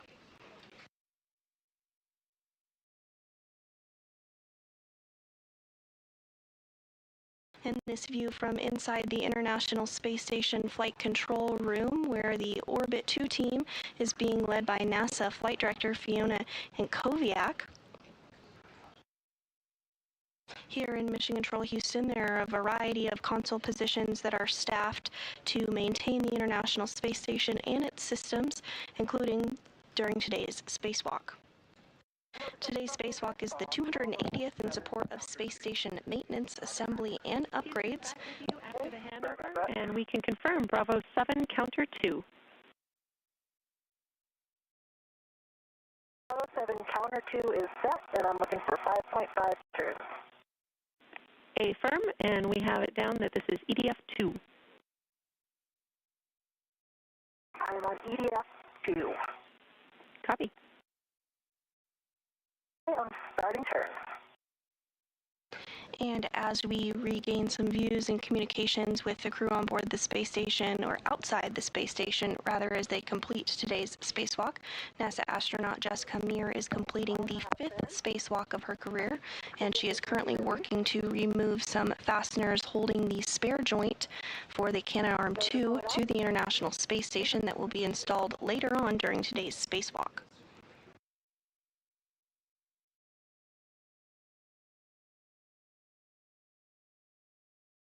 All the way up. We see a great view of that.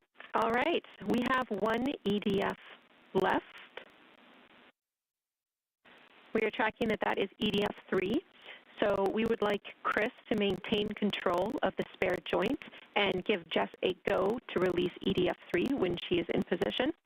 Let me know when you're ready for one caution. Chris is ready, and I have a hand on the scoop. I have control. So I'm going to switch to the other handrail for this. Copy. Houston copies.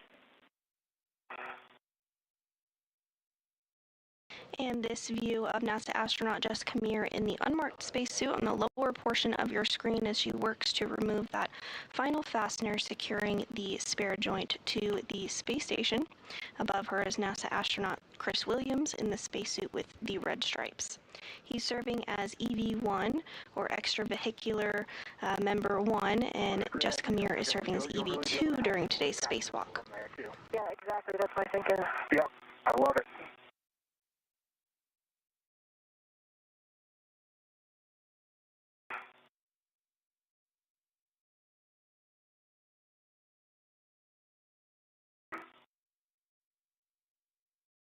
Hey, Chris.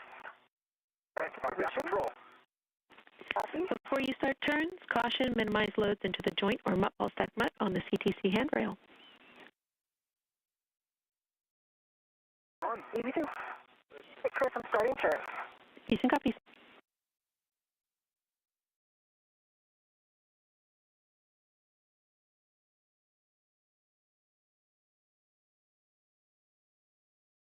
.5 turns. It looks as if it's loose.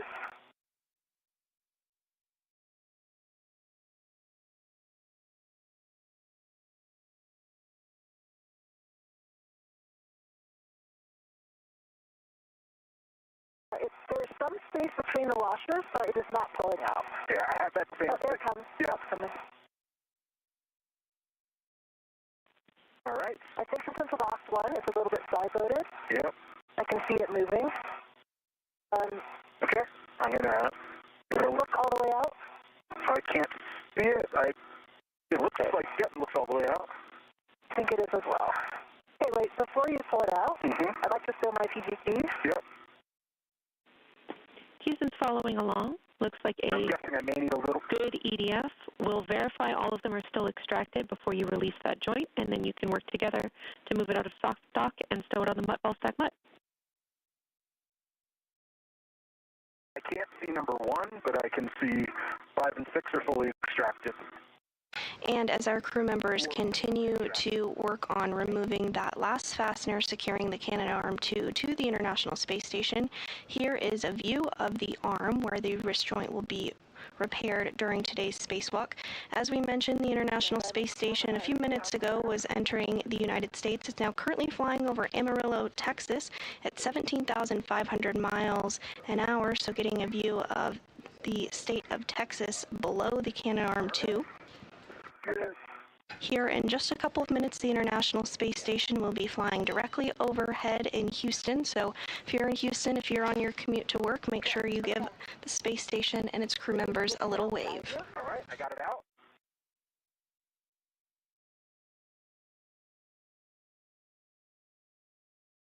Okay, this red is kind of in the way. Yeah. No matter what side it's on, it's kind of in the way there. Okay, come on. You can move it a little bit in any direction if you like. Yeah, can you pitch it? So right now it's angled a little bit too far down. Okay. Can you pitch that? Yep, keep going a little bit more. Trying to get it flush in the mud jaws. And back up. And on your screen here, we can see the spare joint is making its way loose. The crew members are making sure to keep it nice and secure as they do so.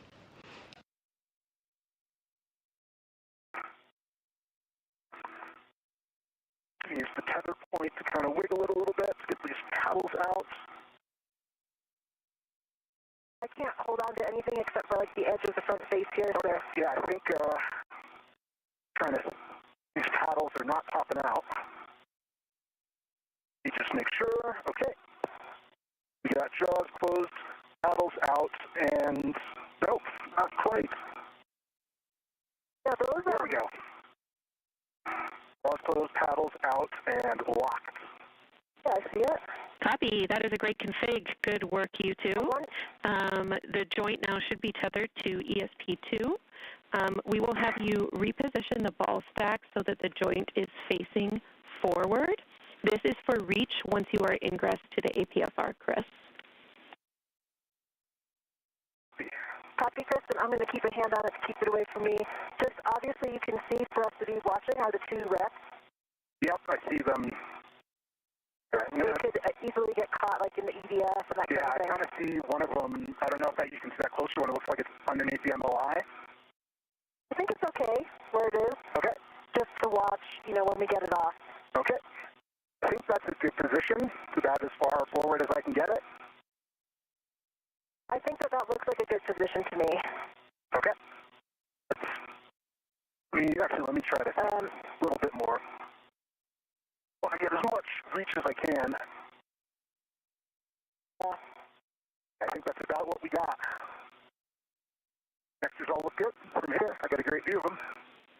All right, nice work, you two. We agree that is a good config and a good position of the spare joint.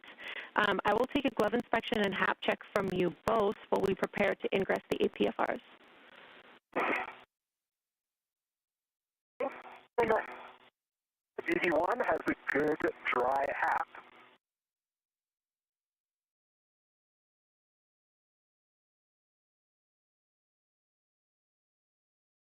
And we do have confirmation that that spare joint was removed and stowed as expected temporarily while the crew continues the procedures in order to remove the old joint and eventually swap it with the spare joint. At this time, the crew is completing those buddy checks, the glove and HAP checks, ensuring that their HAP is dry, their gloves are looking good, all their tethers are as they should be, and their mini workstations have the items that they're tracking in them. Following this, the crew will get into their APFR, or Articulating Portable Foot Restraint, one of which NASA astronaut Jessica Meir removed from another location and brought over to be utilized during the next portion of the spacewalk. The APFR is utilized quite often during spacewalks as it helps provide some traction and hold for the spacewalkers for their legs, of course in the microgravity environment of the International Space Station and the surrounding vicinity. Things float, so it helps to have your feet secured to give you a little bit of traction to be able to complete your work, especially during a spacewalk. I have my BRT on it. I'll get it on my BRT. Copy, Jess.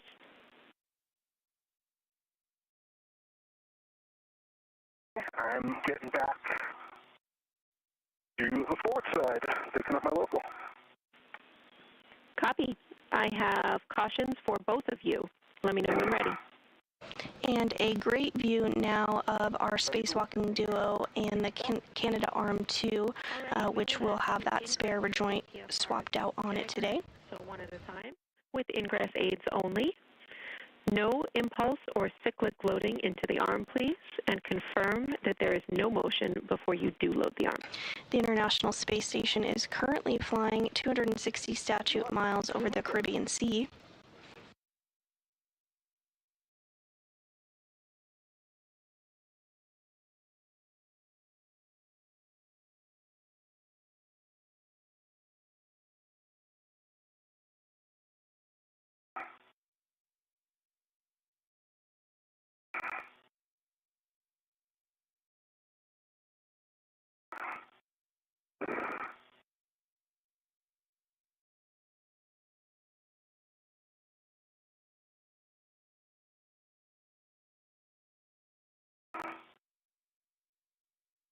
I've got the two-lock ride on my BRT, and I'll get ready to get into position for ingress. Copy.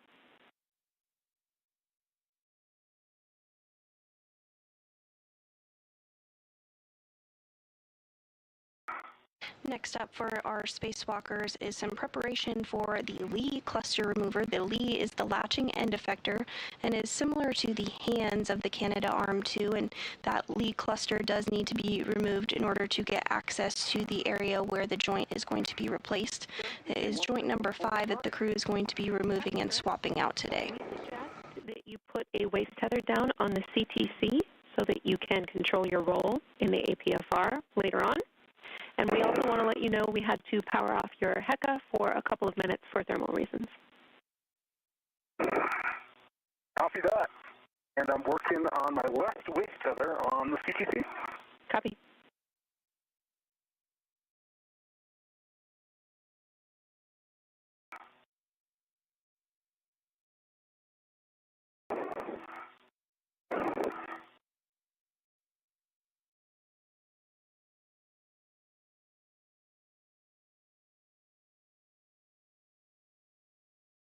saying, Jenny, I didn't expect the pump module to be sticking out so far.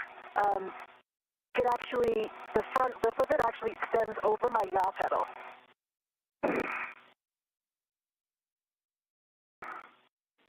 Copy.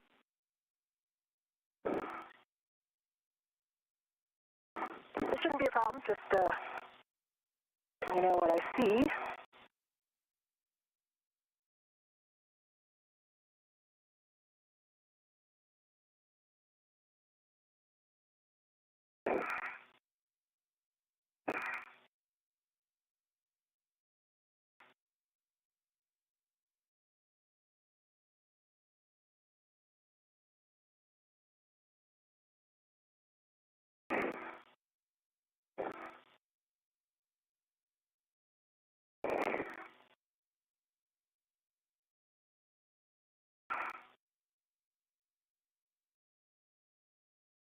Chris, I'm going to start ingressing. Copy, starting to ingress. Copy, we see it.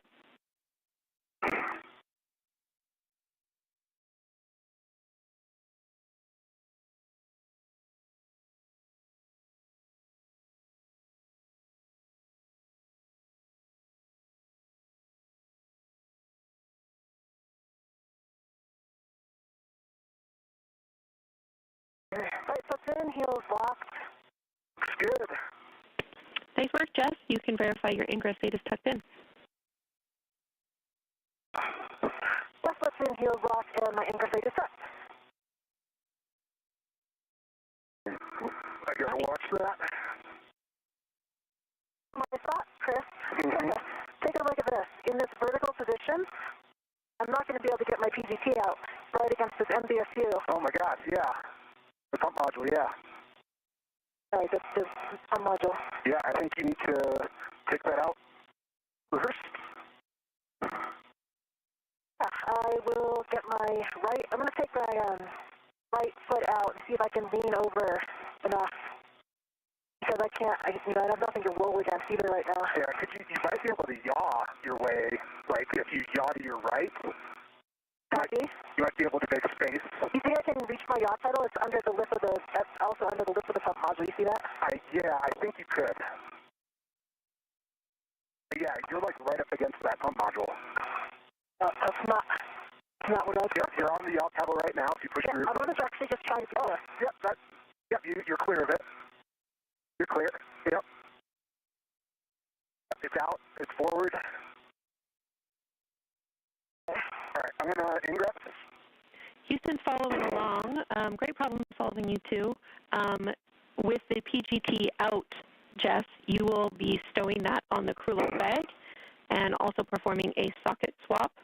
So putting the rigid socket from the PGT to the ERAD from the crew lock bag with a pull twist.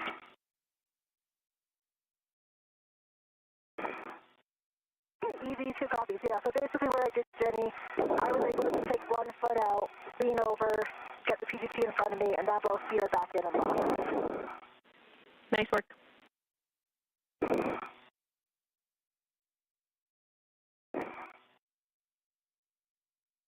As we said, and we're going to start working on the ERAD, correct? Affirm, you are going to swap the rigid socket from your PGT to the ERAD. If you can give me a double check, Jeff, I think I'm in. You're looking, I can't quite see your heels. I feel in. Looks like they're in, yep. All right, I'm in. Good job. Looks great, Chris. Check the ingress aid is Ingress tucked aid in. is tucked. You got the check. Thank you. Ingress aid tucked for easy one. Okay. You can verify your reach to the spare joint.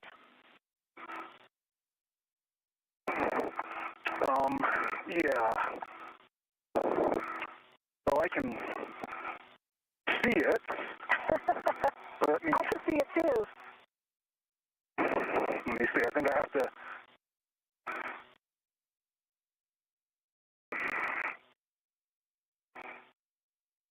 I can definitely feel the SP2 moving when you move. Yeah, I just need to take a foot out, I think. So if I take a foot out, I can get a finger on the tether point of it. Can I put a hook on that tether point? Copy. And Chris, you will be rolling your APFR one position closer to vertical, which is Bravo. Right now you're in Charlie, so you're in the forwardmost roll position. So that will also help with your reach. But that's great for us to know. Thank you.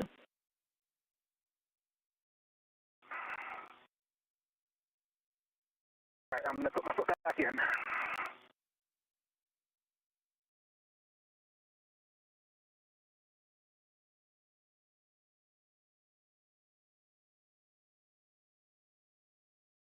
Come back in and cut. Copy.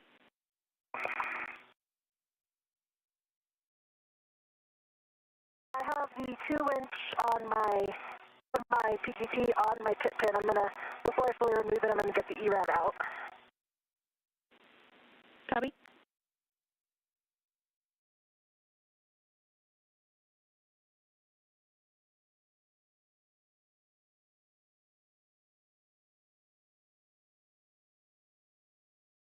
And this view of NASA astronaut Chris Williams as he does a little bit of in-space photography of NASA astronaut Jessica Meir, who is continuing to get things in a good configuration on her mini workstation. You are ready. You can give your robo support today. So Jack and Sophie, a go for the R&R position. No issue if you want to wait until the socket swap and bag ops are complete for Jess. Thank you. I think it might be better to wait because see how I have this crew lock bag. I concur. I think it's kind of could flop out, and the arm's going to be pretty close to us. Sounds great to us. AM1 copies. We are standing by. And in this view, you can see that Williams is in that APFR, that articulating portable foot restraint that we referenced earlier that gives him a little leverage and gets his feet in a good spot for him to be able to do the next portion of the spacewalk, which will include a little help from inside the International Space Station, where European Space Agency astronaut Sophie Adeno will be primed to move the Canada arm to a bit closer to Williams and Meir so that they have good access to it for the removal of the joint that they are replacing today and the eventual swap out of that. So at this time, we're standing by for the crew outside the International Space Station, our spacewalkers Williams and Meir, to give the go to Adeno to begin that arm motion from inside the International Space Station.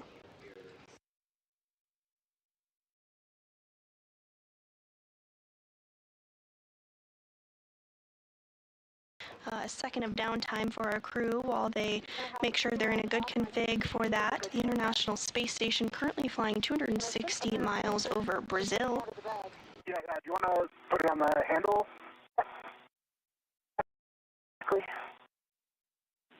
Copy. Good pull test. We'll also have you stow your PGT with the ERAD on the crew lock bag. Let me know if you want words on tethering.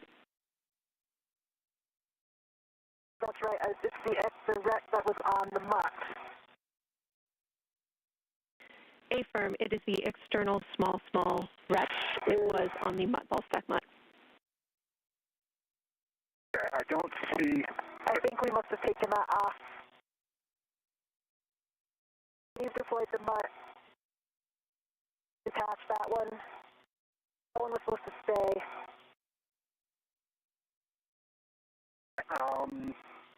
Yeah, because right now we have I see one ret is going from the mutt to the, that was supposed to be the one that stayed on the bag. Okay, sorry, I thought I asked about that one, and, okay. All right, well, let's, So what about the ret that I just used, that has the ERAD, the pit pin ret? Yeah. Coming out of the bag. There's also the integral mat that's on the outside of the bag. Houston's preference is the pit pin ret. Copy. All right.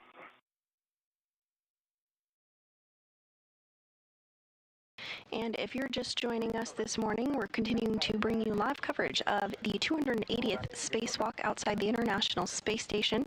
We are now 1 hour and 30 minutes into today's spacewalk, where NASA astronauts Jessica Meir and Chris Williams are working to repair and swap out a joint on the Canadarm2.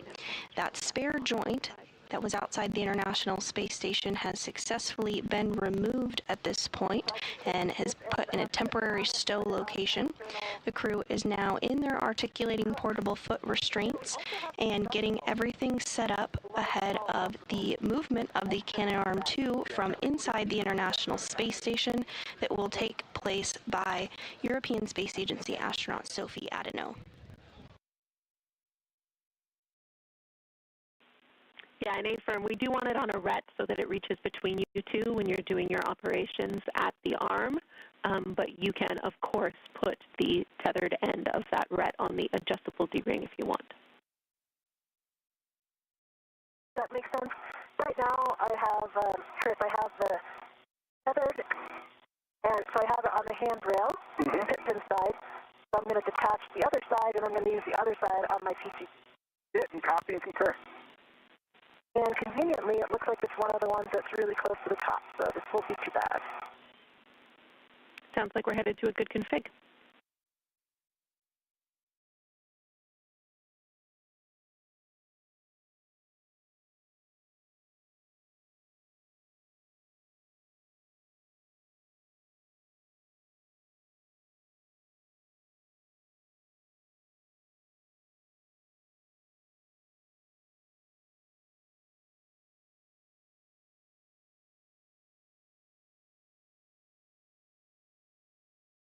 Getting good views from both of the crew members' helmet cams here, respectively, of one another, both in their articulating portable foot restraint. Williams is wearing the spacesuit with the red stripes. You can see him there on the left of your screen, and Jessica Meir is wearing the unmarked spacesuit on the right-hand side of your screen.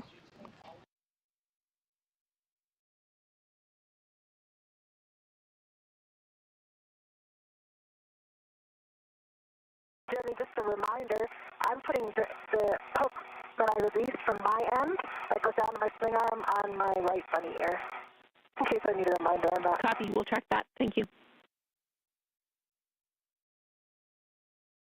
Yeah, that looks like a good config. I see it. Houston agrees, and we are ready for you to work with Sophie and Jack for the R&R position. Okay, Jessica, you ready? I'm ready.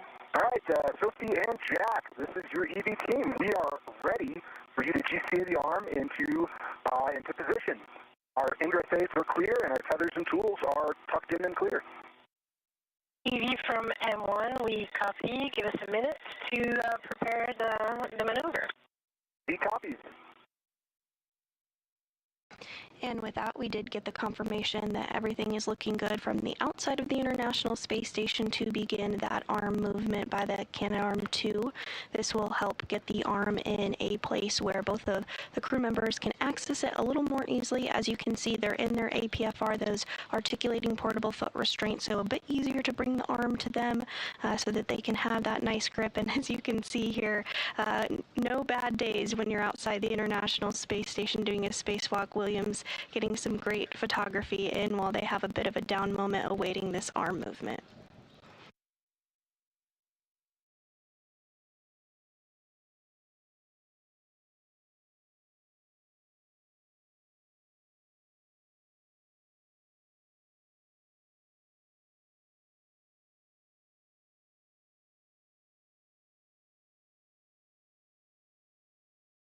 EV from M1, we are ready for the motion of the arm. He copies. We have good visuals of the arm and good visuals of arm clearance. You are go to start motion. Go to start motion, and we'll let you check the clearance of it, please. Yep, just watch your And you can see the Canadarm2 beginning to come a little bit closer there on the top of your screen there. That, again, is being controlled from inside the International Space Station by European Space Agency Sophie Adeneau. NASA astronaut Jack Hathaway is also helping to support those maneuvers. I'm watching the clearance here for the spare joint as well. That might get a little bit close. We're a third of the way. Copy. I have a good view of that, Chris. Copy.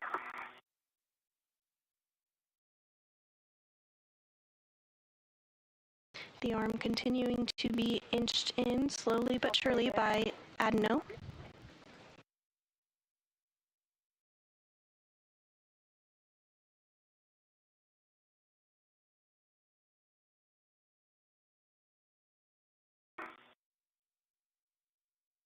There. Copy. Slowing down. Copy. You have good clearance. Copy.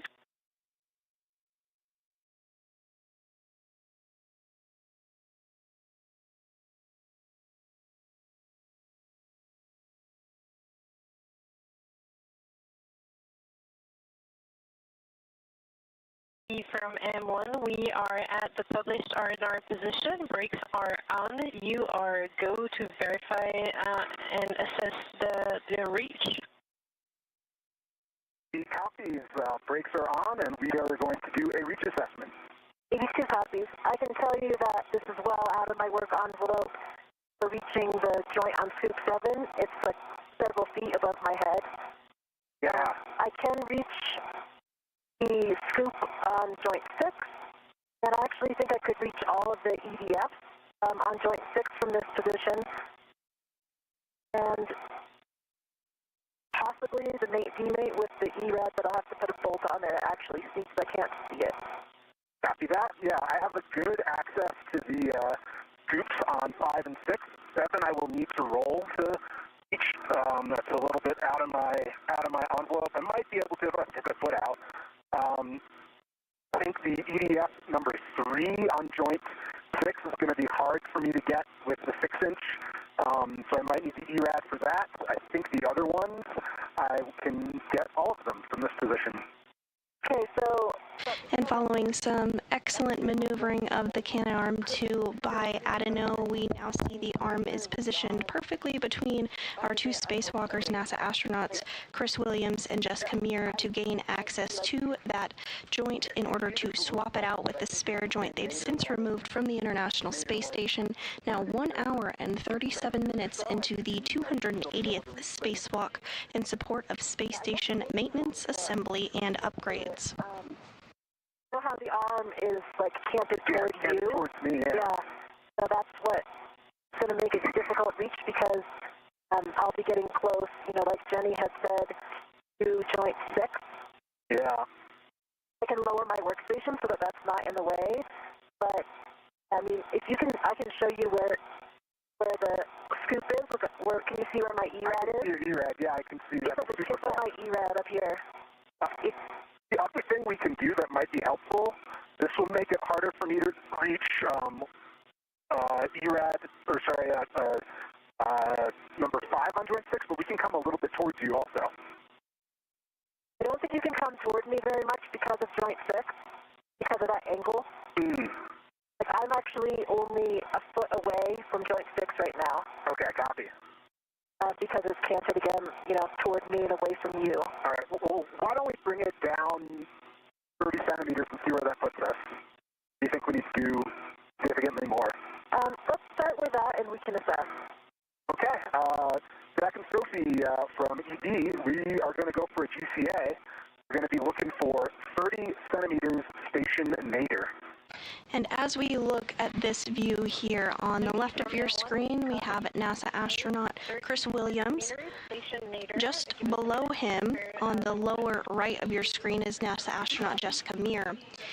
Almost dead center in the screen from this view is joint number 5, which is the joint that is going to be swapped out by our spacewalkers today.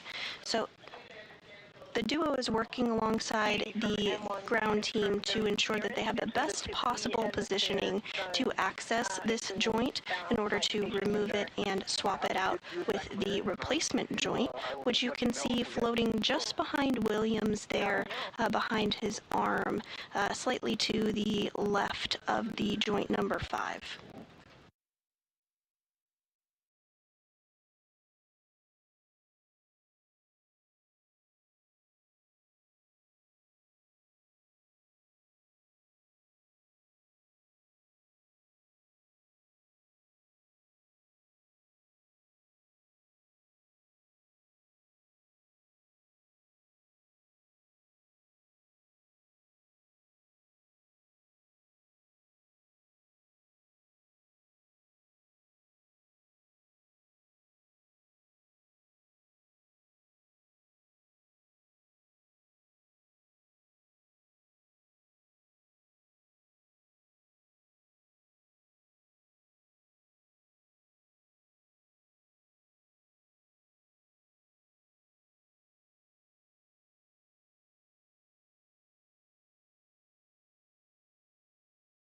from M1, we are ready for the motion. Are you?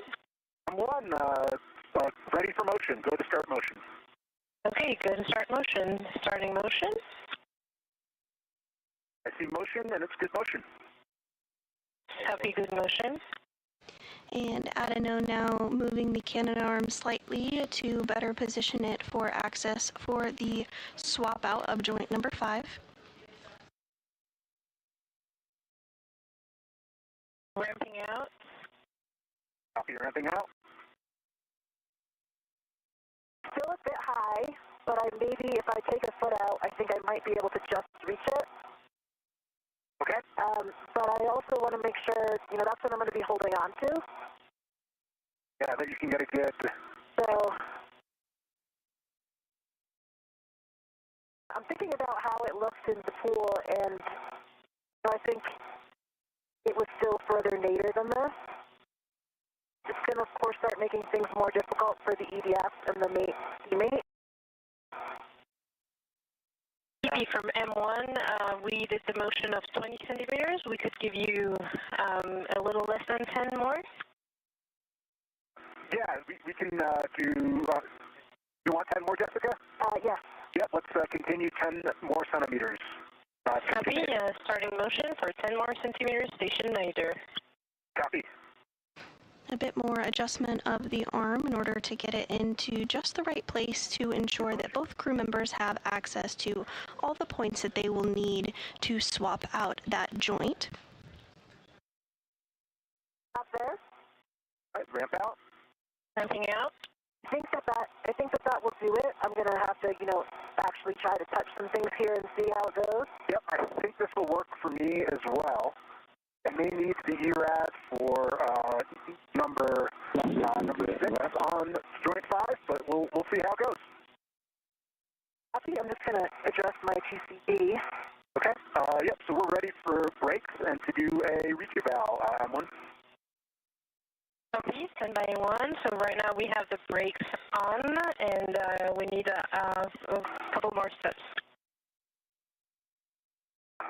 We call it GCA complete. Yeah, GCA complete for now. We're going to do a reach eval, and we'll see what we can do. Copy. Then assessing your reach. Houston, EV2 was at a TCD setting of 2.5. Houston copies. And Houston, EV1, TCD is 3. Houston copies.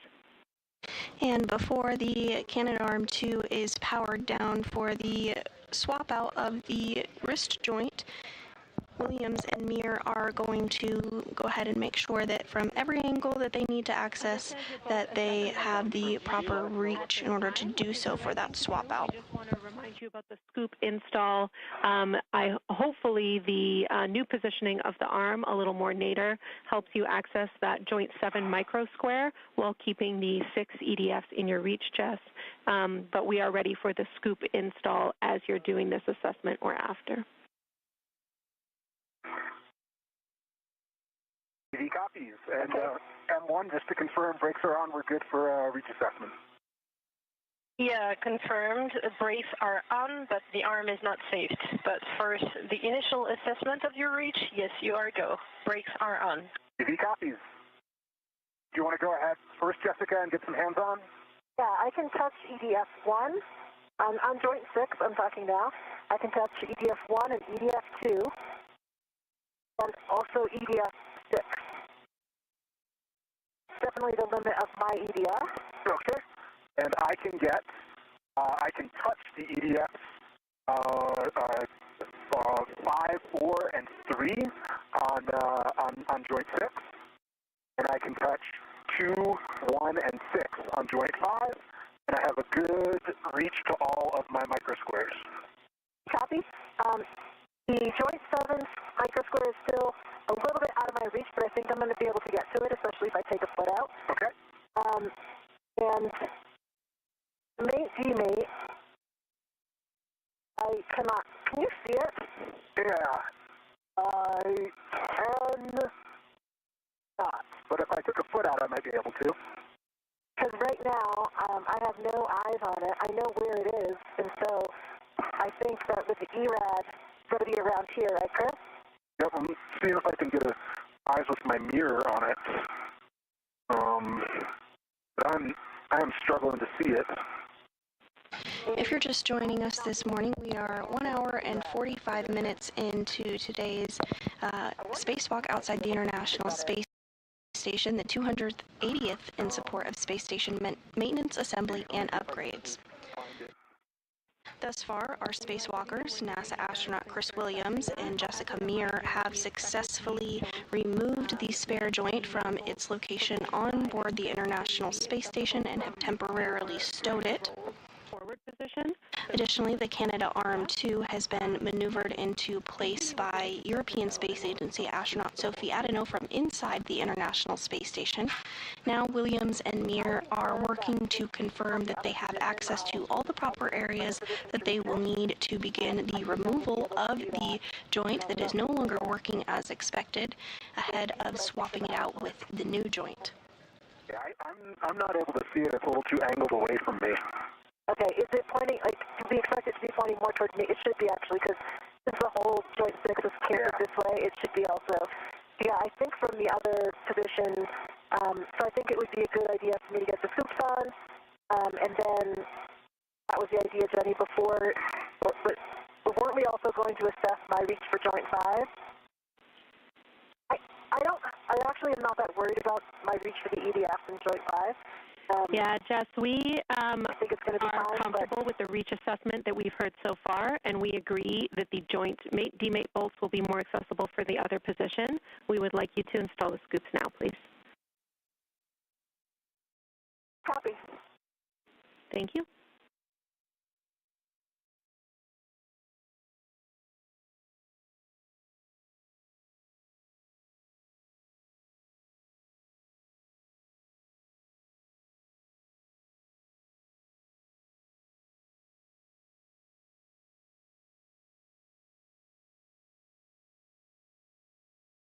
Unfortunately, the angle of the joint test is just such that I can't even get eyes on the mate demate with my mirror.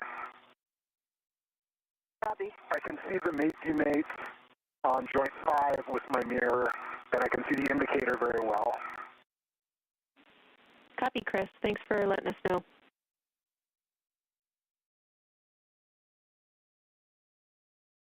Jenny, I know that we talked about the scoop on joint 7. It's going to be handle nadir.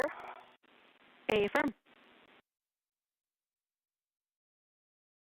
And as the International Space Station begins to start into a night pass, you can see behind NASA astronaut Chris Williams there, the separation from light to dark. We call that the Terminator line. And just behind him is a little bit of the full moon. Scooped out. They're still redded. Copy.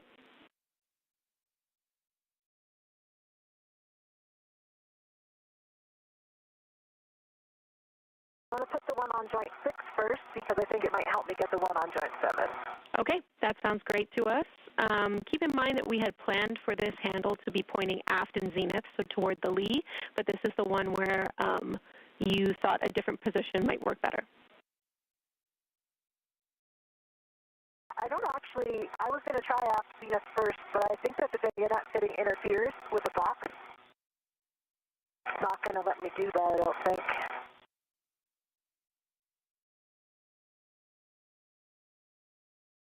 Now I have it directly zenith. The bayonet fitting is actually on top of the box. Knows which part I mean, where the little radiator box is. It's not on top of the radiated material, but just the MOI. I don't think I'm not sure it's going to fully install in this position. Okay, we copy. Yeah, I think that might have the same issue on mine.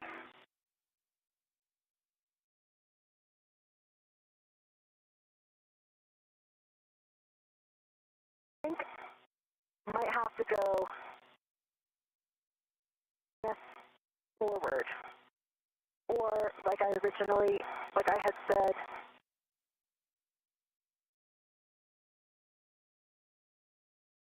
back and capture.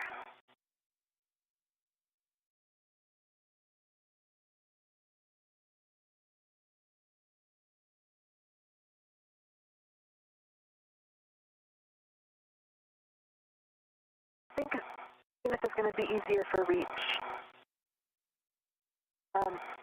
It'll have to be zenith forward to not interfere.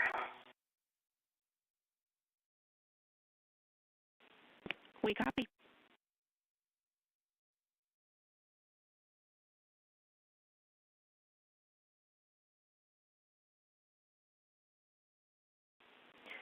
And Jess, we are good with that position. If you are, we are 20 seconds from a short handover, and once install on Scoop 6 is complete, you can move to Joint 7, handle nadir.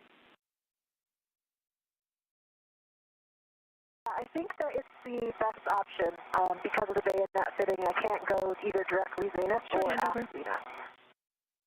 That is. And you did hear those communications about a handover. That refers to a brief time period where we do not have either communication or visuals or both with the crew members. This happens when we have handover between our satellites, but is typically pretty brief. Here inside the International Space Station Flight Control Room, the team of Orbit 2 flight directors is being led by NASA Flight Director Fiona Ankoviak. Getting out a little bit purposely because it keeps getting stuck under my T-bar. Me too. I've been having the same issue, so yeah. I'm doing the same thing. The fingers say it's slightly out.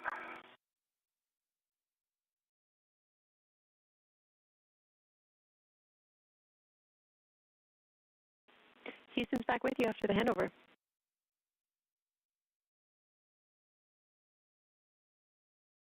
Copies.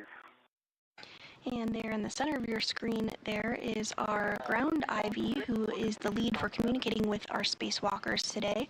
You may recognize her voice from the Artemis 2 mission.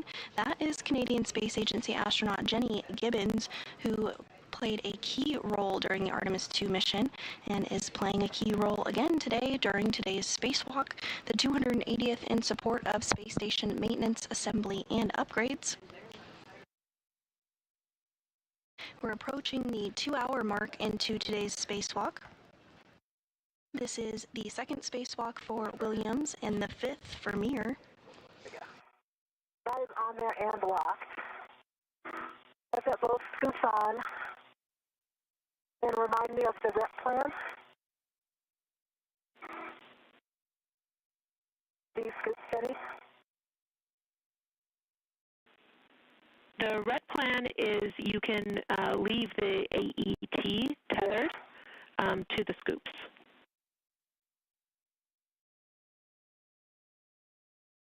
Okay, and I'll remove the ret to the bag. You'll be removing the ret to the bag.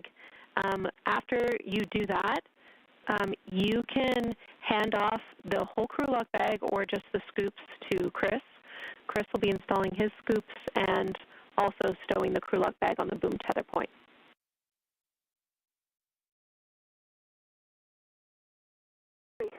And Chris, do you want to leave these out on the handle as well? That's a great idea. Yeah, let's do that. Okay. All right. So let me check this. Rep to the PGT is not, it's blocked out right now, so let's get this in a better config for you. You think under or over is better path? Stand back. I think over. Yep. Now I have my BRT right on it, and it's on this end of the handrail. Copy that. And get off my BRT.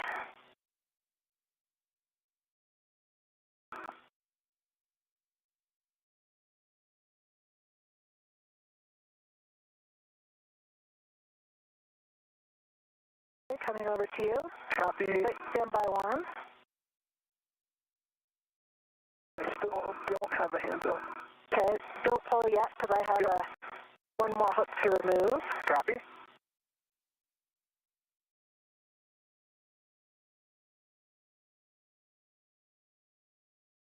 Hand on the integral strap on the side of it. Okay, I'm going to push it towards you. Okay. Remember the PGT is on the end. PGT and ERAD is coming as well. I see it.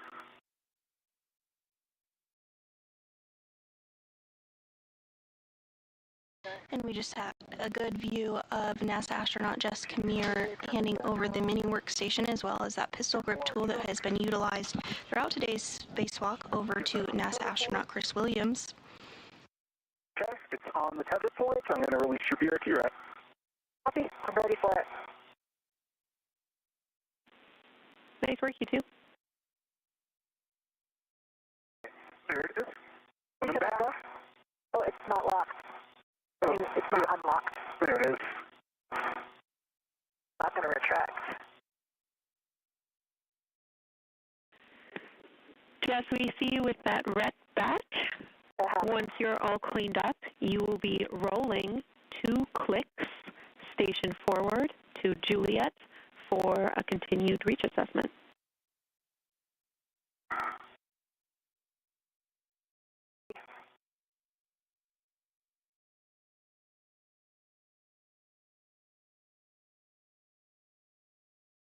That's in work.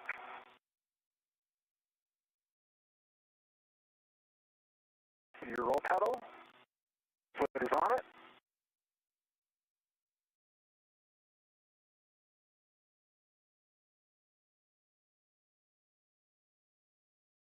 I think you need to push the pedal a little bit more down. There you go. Just rolled 1 click. Okay. Feel it? Yep. You're 1 click over from where you were.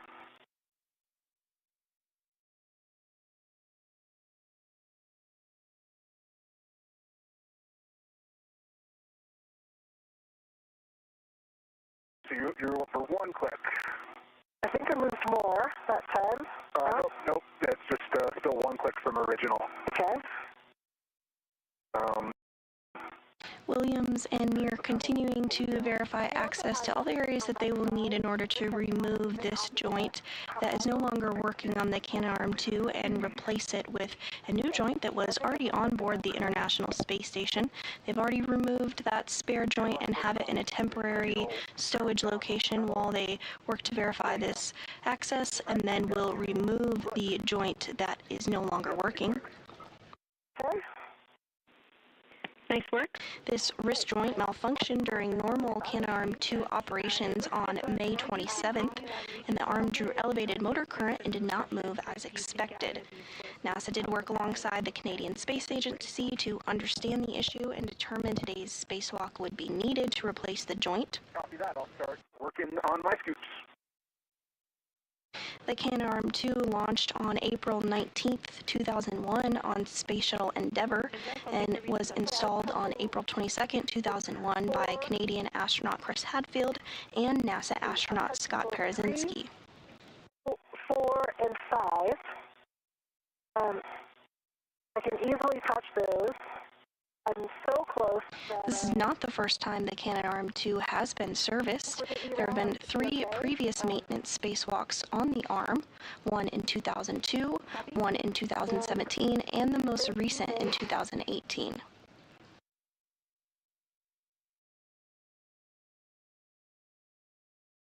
Repairs to robotics like the Canadarm2 are normal and expected after more than 25 years of continuous operations, and the system was designed with replaceable components and planned maintenance in mind. keeping that ERAD in position. And then another option for me is to roll 1 more click to my left, and I think I would be able to see that even more easily. That is not a bad idea. I was thinking the same thing for those if we really are struggling that we could go one more roll. I see where the 8 teammates are. I think I'm touching them right now on joint 6. But in the angle, I can't actually see the bolt itself.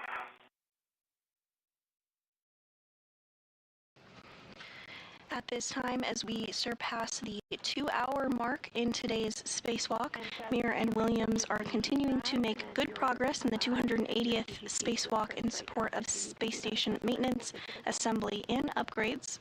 NASA astronaut Chris Williams can be seen on the top of your screen wearing the spacesuit with the red stripes. Jessica Meir is below him in the unmarked spacesuit. This is the 2nd spacewalk for Williams and the 5th for Meir. Jenny wanted to confirm I'm good to install these scoops. Affirm. We want scoop 7 with the handle Meir and scoop 6 handle Venus. Venus 7 Meir, copy.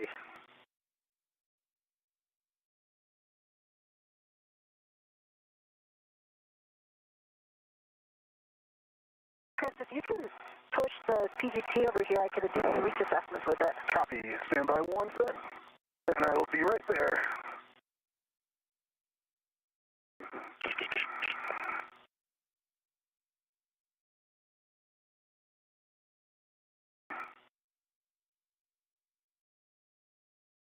I have it. You have it? All right.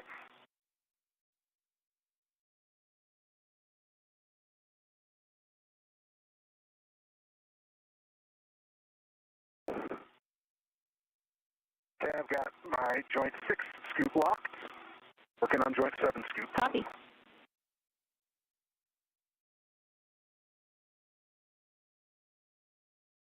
A good angle with the ERAD for bolt 4.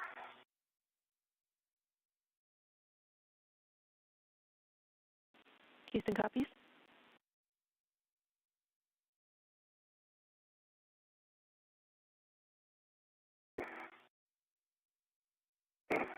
Also for bolt 5.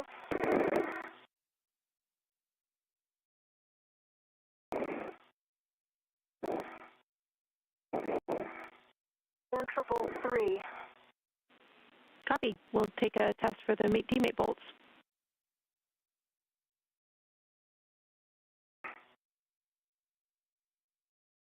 And as you can see from this view on your screen, there is a socket that has been placed on the pistol grip tool in order to gain better access to the bolts that need to be removed in order to gain access to the joint 5, which is the joint that will be replaced today.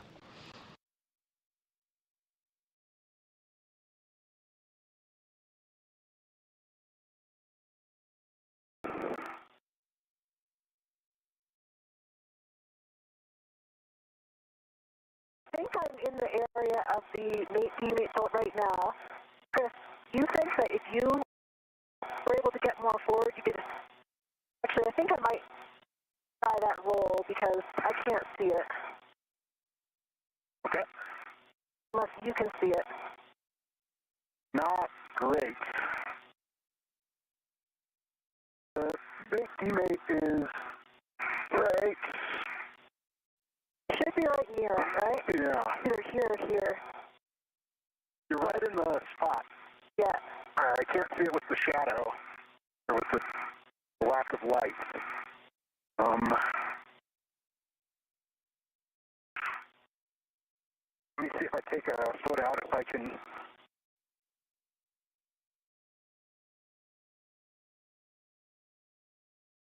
I have a pretty good position with the ERAD right now. Yeah. So if I could get the bolt, if I can get it on.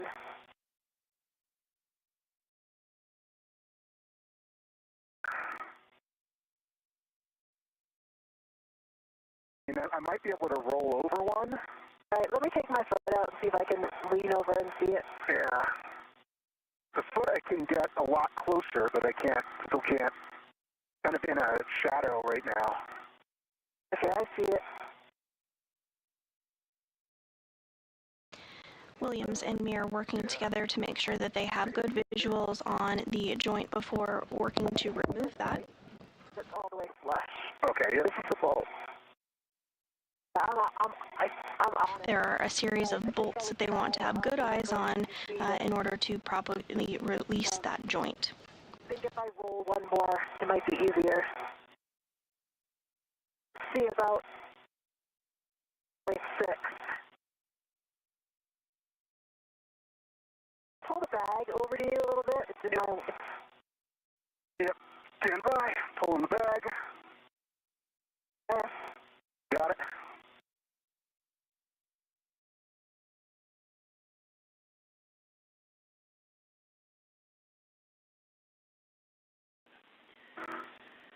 Chris and Jessica, we're really happy with the reach test you've given us so far, and we agree that at crew discretion, rolling an additional roll forward on Jess's APFR would really help with that bolt. We can see that you're right about on it. We understand the lighting conditions might not be helping us. But right now we're just trying to assess whether we are ready to power down the SSRMS to continue. So we would also like to move to a reach test similarly for the joint 6 mate-demate bolt. I'm on that right now, Jenny, and it's kind of the same thing. I can see I have the ERAD basically right. I think I'm on it right now. Copy? Yeah, I'm on it. I've got a good reach to that. I'm on the bolt. It might have, just like we talked about, if you can get a hand in there. Yeah. I'm kind of blind for this one. You might be too far away there. Yeah, this one I don't think I can. I think I'm going to be okay here because I can provide enough force upward into the bolt. So I think that this one will, I think I'm good for mate D-mate on 6. Okay, that's good news for us, so thank you. The only thing that would help with this, one last comment, the only thing that would help with this mate D-mate on 5 is if we could bring the arm station aft a little bit. I think with my roll, with one more roll, it'll help, but it'll be close.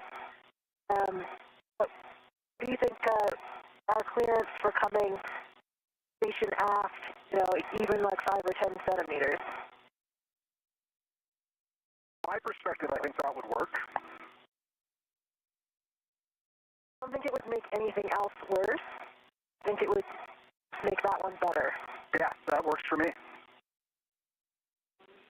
Would you guys be good with that plan? Houston would be fine with that plan. We also want a check on the indicator for joint 6 mate-demate.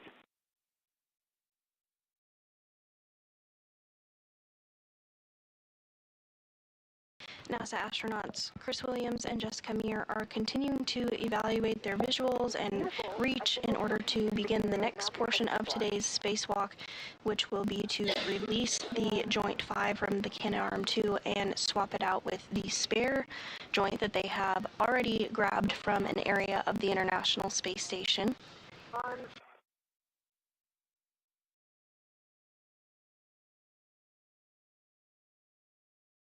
Joint 6, the indicator on my side or Chris's side of the bolt? Chris's side.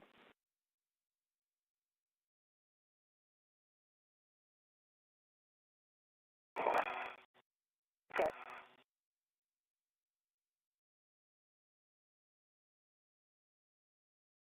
It's on my side, and I see it. See it? Yep, I see it.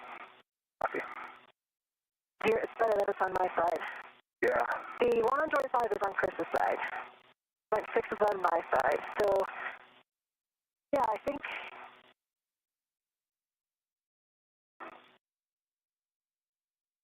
From M1, we are following along, and it seems to go as well on our side. Okay, so, Chris, I'm going to toss you back to PGT then, so it's not in between the arms. Copy that.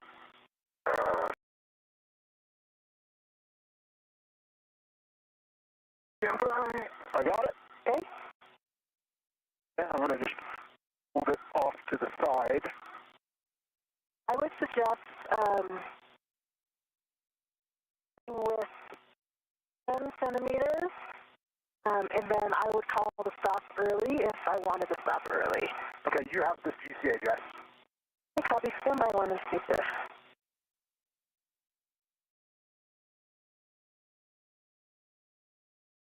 Okay, I am ready for that. So, Jack and Sophie, we would want 10 centimeters station aft.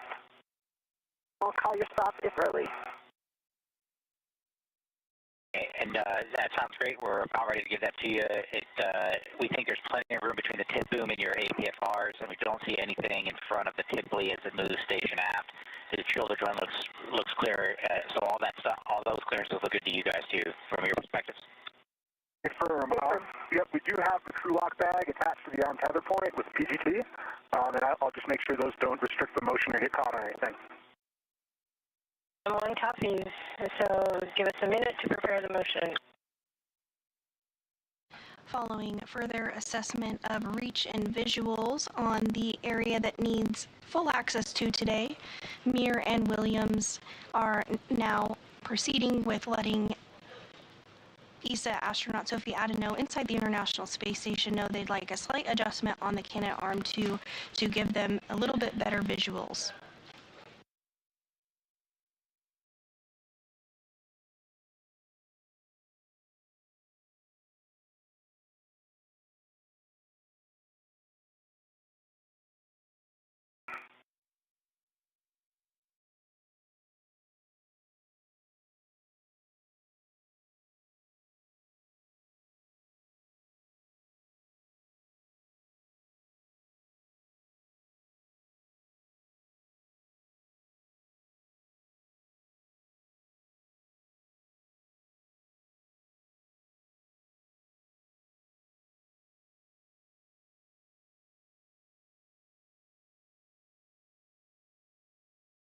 From M1, we are ready for the motion. Copy, and I've got this one, so you are go for motion. Go for motion and start your motion in 3, 2, 1, starting. Motion continue. Motion continuing. And a little bit of adjustment taking place there in the location of the Canadarm 2, as you can see on your screen. Got good view of the boat and the indicator now on joint 5, and I think that it has not affected my view of the mate beam out for joint 6. So I think we are in a good position. Yep, I concur. And hearing good call-outs from Meir that little adjustment might have done the trick, better views of the access point that they need. Feel free to continue your assessments. Brakes are on right now. Copy, brakes on. I'm going to pass you back the PGP. 1 second, I'm going to just make sure I can still touch all of these. I'm leaning over, I can see that well. The EDF on point 6, I can almost touch them all. One easy little roll if I have to on one of them would be okay. Yep, I can touch. I feel good about this position, Chris. Yep, I concur. Yep, this will work. Okay, Houston's following along. Great work, you two. We want to double check with you that you are ready for SSRMS to power down.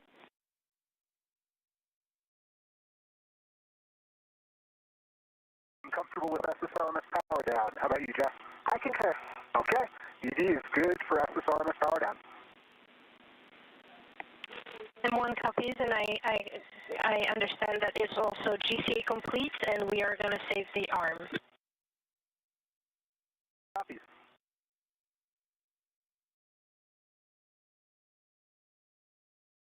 Arm is safe. Be safe. Copy, the arm is safe. We will take the power down from the ground. We are going to wait for the joint 6 demate bolt until the power down is complete. But, Jess, you can ready the PGT with the ERAD. This will be the joint 6 mate demate bolt.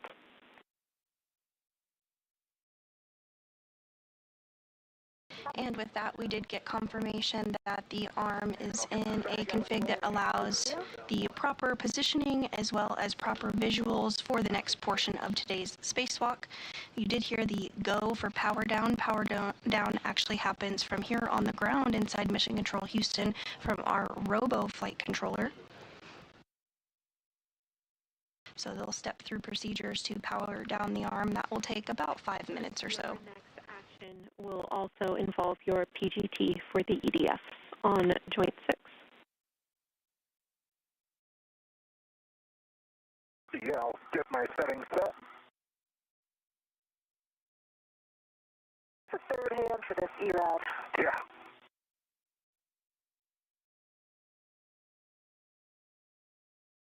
And the next set of tasks that our spacewalkers today will work towards will involve removing a set of joints and bolts in order to gain access to the failed joint, that is joint number 5 on the Canadarm2. Once they have access to joint number 5, they will work to remove the joint and then swap it out with the spare joint that they retrieved earlier today.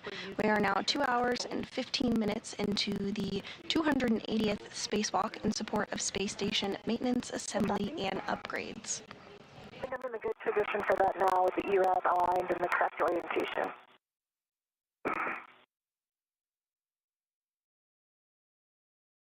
Jenny, my PGT got inadvertently turned off, so I turned it back on. Good cow. And I'm ready in Bravo 7, counter 2, for when it comes time for EDS.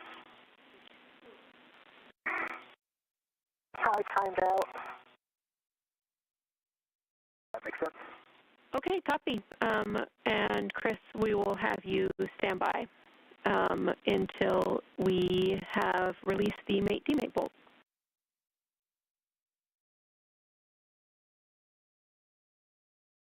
Copy all. Are you saying that's a go to release it, or are we still waiting? We are still waiting. Okay, copy.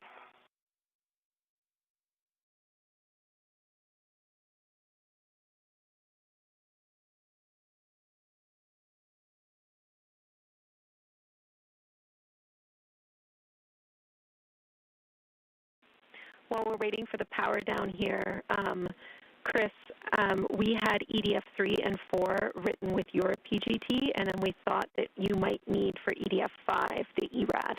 Do you agree? I agree with that. 3 and 4, my PGT will work. 5, definitely need the ERAD. Jessica might also be able to get 5 just as easily. I'm not sure. 5 I can easily get. Yeah, that's the one on the, yeah. Okay. This one right here. 5 on joint 6. Oh, on joint 6. That's good to know. We'll keep that in mind when we get I'm to not it. sure if you can or not, but no.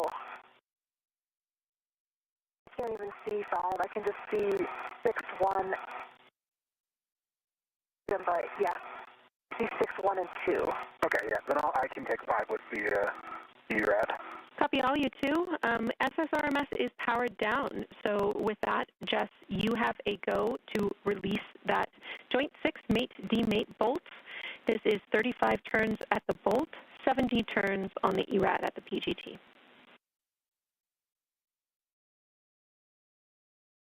Jenny, I'm going to count turns on the PGT, and I'm going to try to get lined up here. Copy. We'll expect 70. That's 70 turns.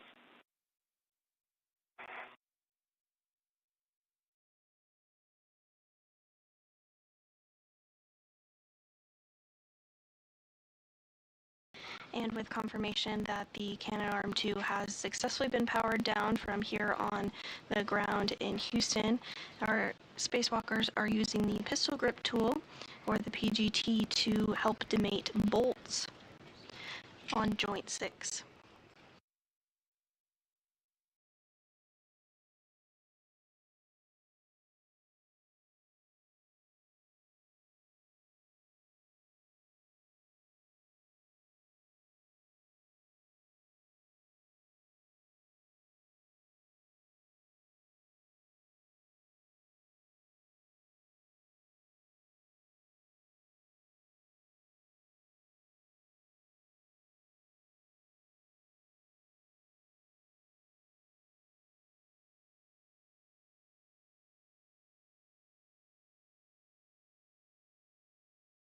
Quite able to get it on there yet.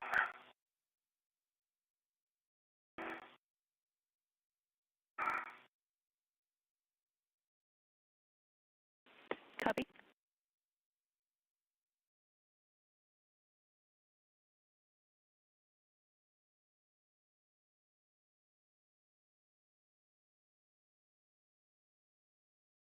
And from this view on your screen here, we can see today's spacewalkers as they work to remove that bolt on the joint to gain better access.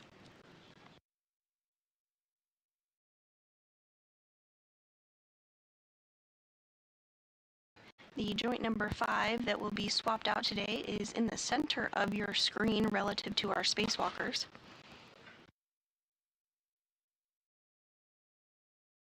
I'm on the bolt, then the start turn. Houston copies.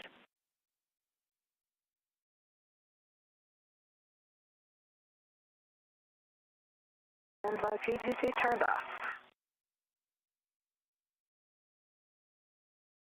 Copy. And on the lower portion of your screen there, you can see NASA astronaut Jessica Meir. She wraps up using that pistol grip tool to release the bolt on joint 6. LED test battery 46. 40.4.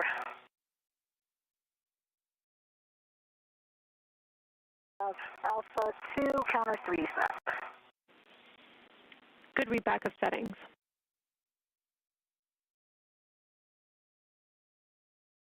I'm on the bolt, starting turn. Copy.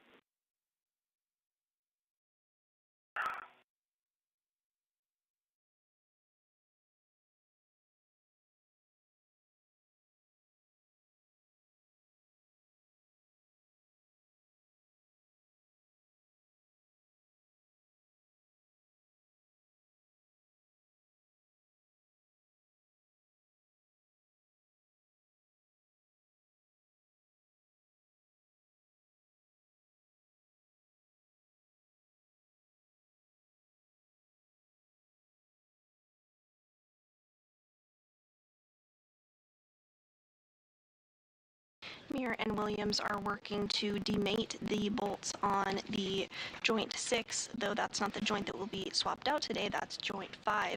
But this will help them get better access to remove the latching end effector of the space station, sometimes called the lee. But this is essentially the hands of the Canadarm2. These will be removed shortly after these bolts are demated in order to get full access to joint number 5, which is the joint that will be swapped out today.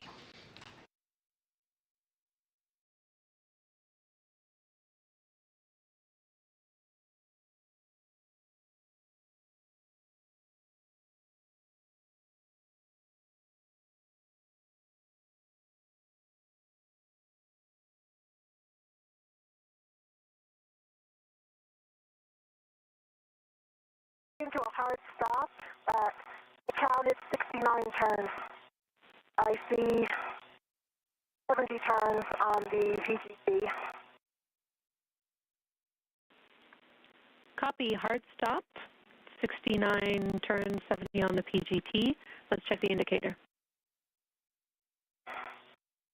I can see that the indicator is now protruded.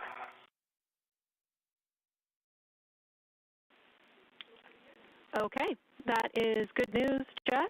A very difficult position. Yeah, we understand. You did a great job there.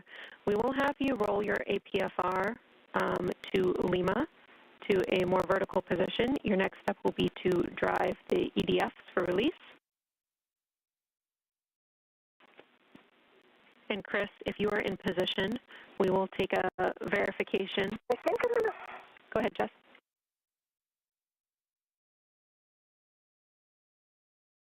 Yeah, I just wanted to give, I'm going to have to give Chris the PGT maybe briefly in order to roll.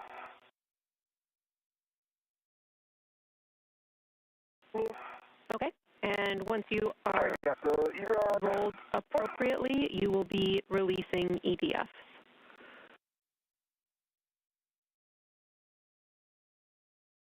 Copy. Hold on, I think the rat for the PGT is caught on something. I think it's just caught itself. There's nothing back here. It's caught on the arm. Oh, there it is.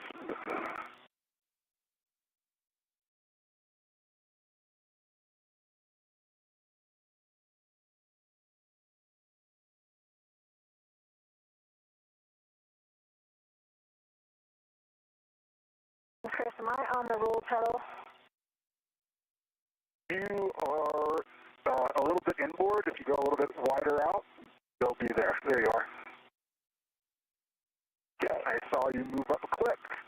I'm in a good position. And we are in a handover between our satellites here and do not have visuals of the crew members as they continue work to remove those bolts to get better access to joint number 5 ahead of the eventual swap of that joint with the spare that they retrieved earlier today.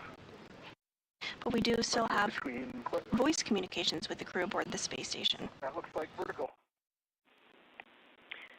Oh, no, you're not clicked in, You're one click off vertical still. One more outboard. I'm hitting the pump module.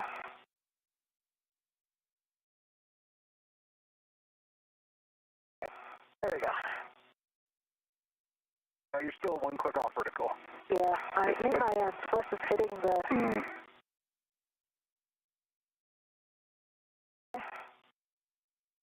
Hey, you look like you're on the pedal. I think you might not have been on the pedal for it. I feel like I'm vertical now. You're still one click off, but if that works for you, that works. I think it might be my swing arm on the... Yeah, let me get my swing arm back. Chris, understand you have eyes on this APFR roll, but we do want you to get ready to release the EDF. I do. Either you can start with the ERAD if you need it for a You're ball, vertical now. or start with your PGT. I can start on 5 with the ERAD if that makes sense now, or I can pass it back to Jessica. We like you starting on EDF 5 with the ERAD. The EDF 5 with the ERAD in work. Your settings are Bravo 2, counter 2. And do you have settings? Bravo 2, counter 2 with the ERAD. Affirm. Bravo 2, counter 2 is set. Copy, set. For EDF 5, we're looking for 11 turns at the PGT. The 11 turns at the PGT. Starting turns on joint 6, EDF number 5. Good words. And as Williams continues to use the pistol grip tool to remove that fastener, we are getting a view from here inside Mission Control Houston of the flight control team that is being led by NASA Flight Director Fiona Koviak.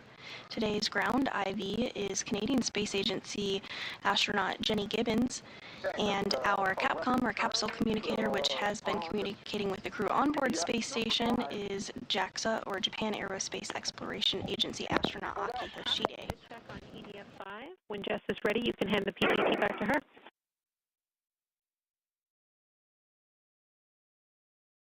In work. Okay, I'm still not able to get fully vertical. I think that I'm hitting pump module. I'm going to have to try one more roll.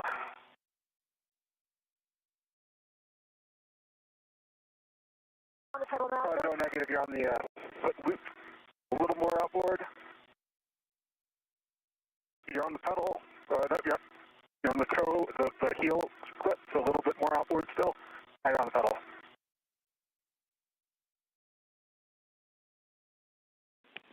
Chris and Jess, for awareness, we are about 1 minute away from an area of potentially ratty calm due to blockage. It'll last about 3 minutes long. Again, we're 1 minute away from that. You're still one click away from vertical, unfortunately.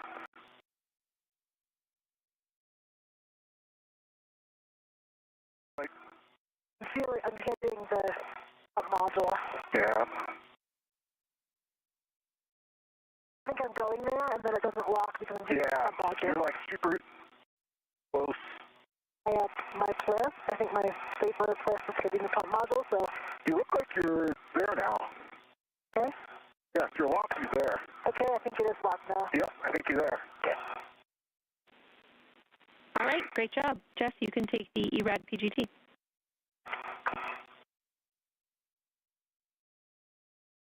Copy. Got it.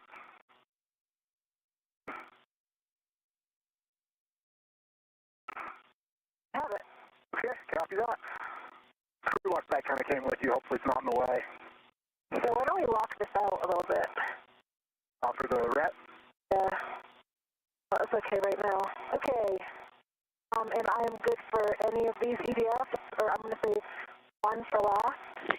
Yep, that's what we have written. 2 or 6. You can do EDF2 or EDF6. Your settings are Bravo 2, counter 2.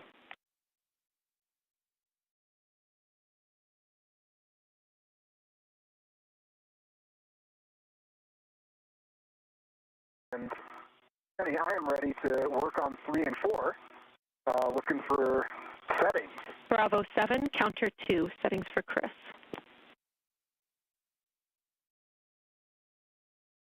For Chris, Bravo 7, counter 2, set. And that was Bravo 2, counter 2 for Jessica? Affirm. Now 2 hours and 30 minutes in today's spacewalk, we are continuing to hear Canadian Space Agency astronaut Jenny Gibbons provide good words up to the crew on board Space Station. Just moments ago, continuing to give language about the pistol grip tool settings that they should be utilizing in order to remove these fasteners and bolts from the 6th joint on the Canada Arm 2. Going out nicely. This will help the crew members gain access to joint number 5, which will be the joint that is swapped out later today. For EDF2, and you can pull the lanyard out.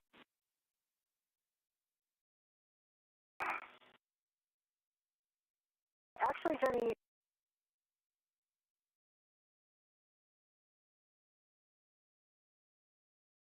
five and I turned on the PC and it was fully released.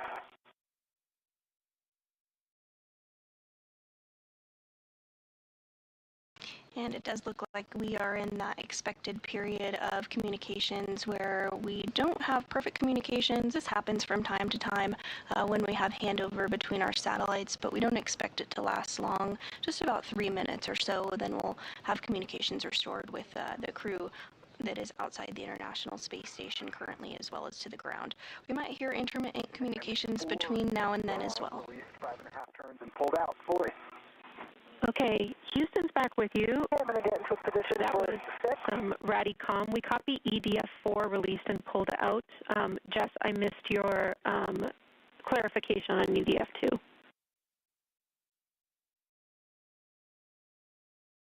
So EDF2 released, it released at 5.5 turns on the PTT, so half the number of turns is expected. Okay, we copy and understand you're moving on to EDF6. Yep, and I'm working on EDF3. Copy, that's the right bolt.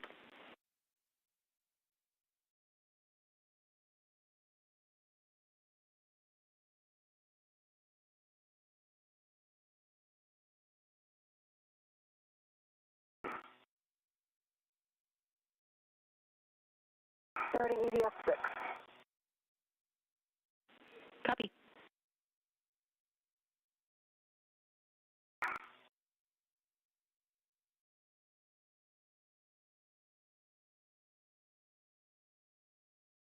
EDF3 fully released with 5.5 turns and pulled out. Copy. Good EDF3 release. Chris, you can stow your PGT. PGT stowed. Jenny, I have 11 turns on the PTT on bolt 6, fully released. Copy. EDF6 fully released. The lanyard is pulled out. Jess, you will be releasing the final bolt while Chris gets into config to maintain control of the lead cluster. I would like you to ret to, we have written joint 7 scoop before that final bolt.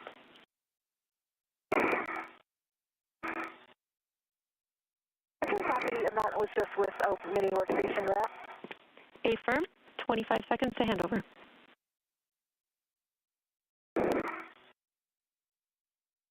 And can you confirm the position that I should be in, Jenny, for this? You should roll vertical to Bravo. Short handover.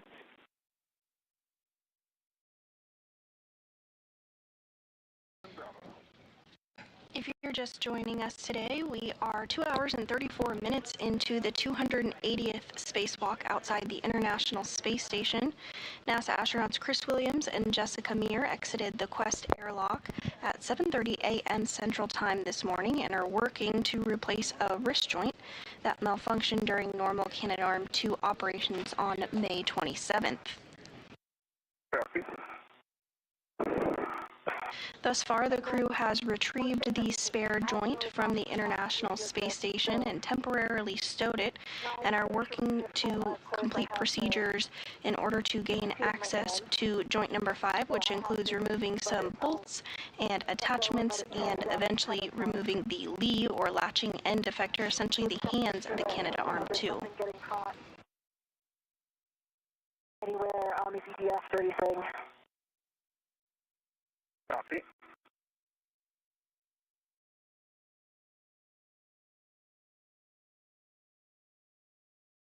Houston's back with you after the handover, and we see the ret to the scoop for Jess. Before you release this bolt, we have a couple of things to talk through. Chris, let me know when your APFR is set, and I'll give you the words.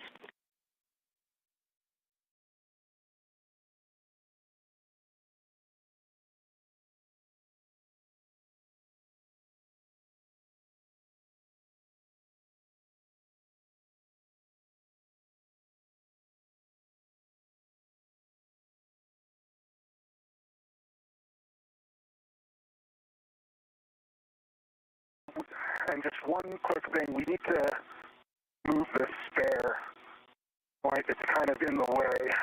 So I'm going to need to rotate it.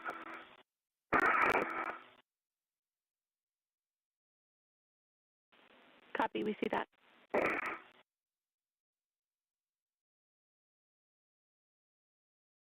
I think that's in a good position now. All right, we agree. And Chris, confirm, it looks like you're in Bravo, is that right? I can't see my clicks on my... I am more vertical than I was. But you're not as vertical as me, so I think you're one vertical, you're not vertical, you're one forward. All right, and we think this is a sufficient position to release the last bolt and maintain control, is that right? Yep, I concur. I have a good hold on both scoops. Okay. I think I'm going to have to change my scoop on joint 6 because it's interfering. It is interfering, unfortunately, with the ERAD. I didn't think it would, but given the multiple angles here, it will. So I'm going to have to put it pointing forward later, but then I need to assess that reach.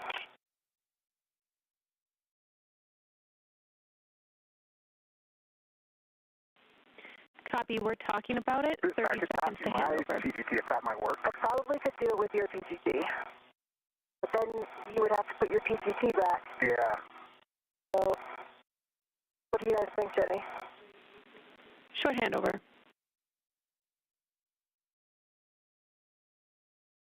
See, I don't know if you can see, but and the handle is just like, it looks like it's going on.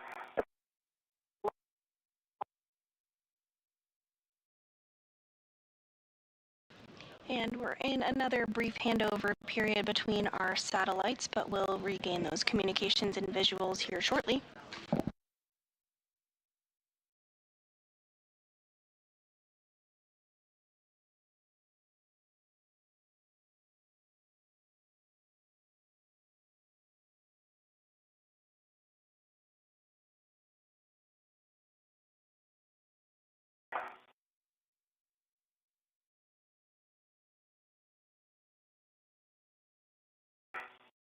Today's spacewalk is the third of the year, as well as the third of Expedition 74, which is the current increment aboard the International Space Station. We will not have eyes on you for the next 7 minutes or so. I'll take a status, and I have some words for you before release. Chris, I think I did get into a position. Copy, yeah, I see you on it. The Jessica's just, I've got good control. ED1 has good control of 2 scoops on joints 6 and 7. Jessica has the ERAD on the last EDF. Okay. Confirm, I have the ERAD ready and I'm ready to release. Copy. Before we release, we do need to do a HAP and a glove check before we do the mass handling for the Lee cluster, so I'll take that from you both. E1 has a dry HAP and no change to the gloves. V2 same. All right, that's a good config. We are 2 hours and 40 minutes into this 6-hour, 30-minute EVA, limiting consumable EV2 battery, 7 hours and 35 minutes. We are 15 minutes down on the timeline, but with that, we are ready, if you two are, to release the final EDF, and Chris, you maintain control. You have to avoid contact with the Lee mouth, latches, and CLA lens and light, and Chris, once you pass control back to Jess, you will be getting out of your APFR and on the FSE first. We are go. See that and confirm you have a rep on the Jessica? I do. All right. Yep, I'm good. And your visor's in a good config. I just put mine down. Yep. Okay. Ready. If you give me a go, I'm going to start releasing. Yep, I'm go for you to release. Okay, copy, go.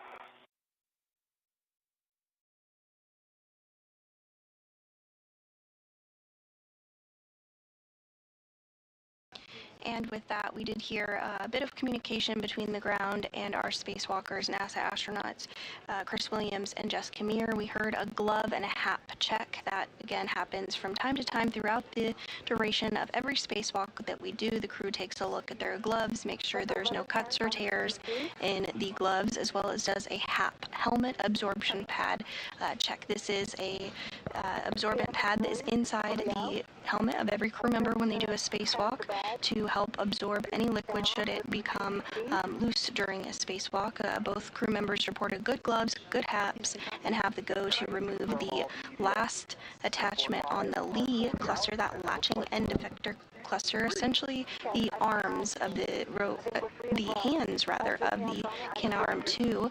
Once this is done, the crew will have much better access to the joint number 5 area of the Canadarm 2, which is the joint that will be removed and replaced during today's spacewalk. And maybe a little bit more station aft, and then we can start this rotation. Copy. Ready to start the rotation? Yeah, I'm ready. All right, we'll watch the clearance of this joint, and we'll start a gentle roll. Okay, coming slowly. Yep. And we're going to need to come a little more station out. See that? Okay. Okay, I need to switch hands. Okay, I'll hold here. Okay, you have control? I have control.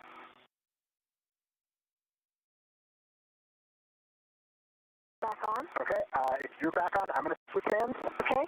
All right, I'm switching hands. I have control. You have control. Okay, we're going to need to come more station aft. I'm back on. Okay. Can't see the clearance anymore to my left because my arm's in the way. We don't have any. We need to move a fair bit station aft. Can you take control with both hands? I need to get myself more vertical, I think.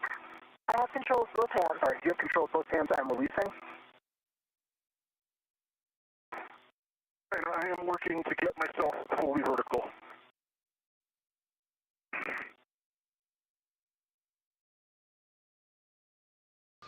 And we do have a couple minutes remaining in this handover where we will not have visualization of NASA astronauts Chris Williams and Jessica Meir. Again, this does happen from time to time as we have handover between our satellites. We can continue to hear them during this handover period, though. You're getting a look from live inside Mission Control Houston here at the Johnson Space Center. The Orbit 2 team is on console supporting today's spacewalk.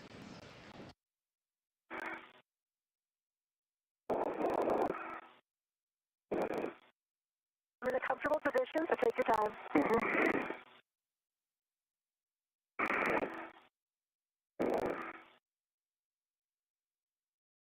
The flight director during this Orbit 2 shift is NASA Flight Director Fiona Ankoviak, who you can see on your screen there.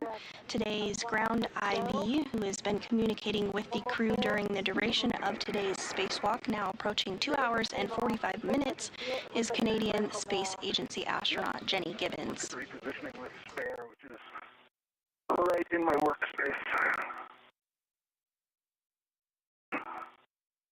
So you're above the total? Yep. Thank you. And we should be getting visuals back of the crew here momentarily. Okay, moving the spare. I'm just going to move the spare way out of the way. Yeah, remember we're going to both have to squeeze in there, so yeah. I would say as far starboard and zenith as it can get. Yeah, I agree. Really tighten up that ball stack.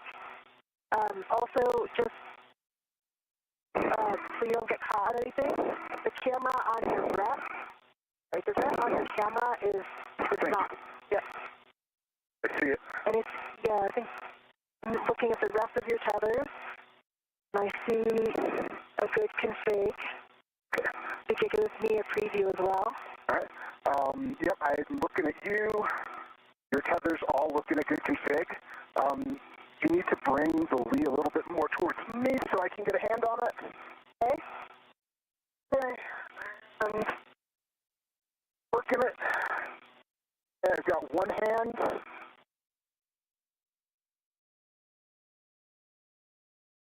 I still have two hands, and I got two hands. so we are touching the joint 5, which is okay since the MLI is touching the MLI, but we can't come any more nadir. Yep, let's come station aft.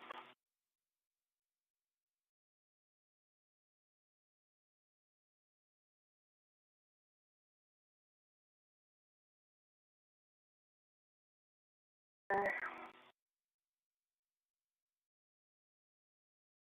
How are we? Let's see.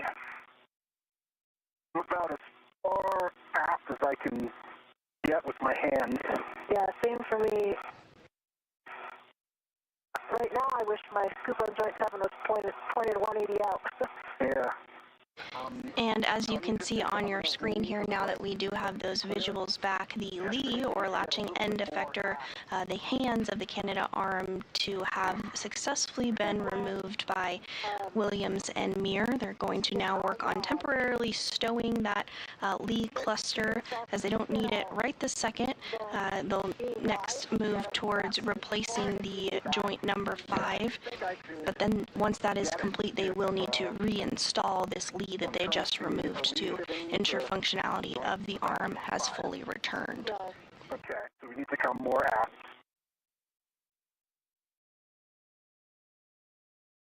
I can't really come any more aft. Okay, I think I need to hop out then and get my VRT on the FSC. I might be able to come up high enough to grab this, I think. Okay. Okay, and I can definitely get it down, I think, toward you. Yeah. Okay, you have it held?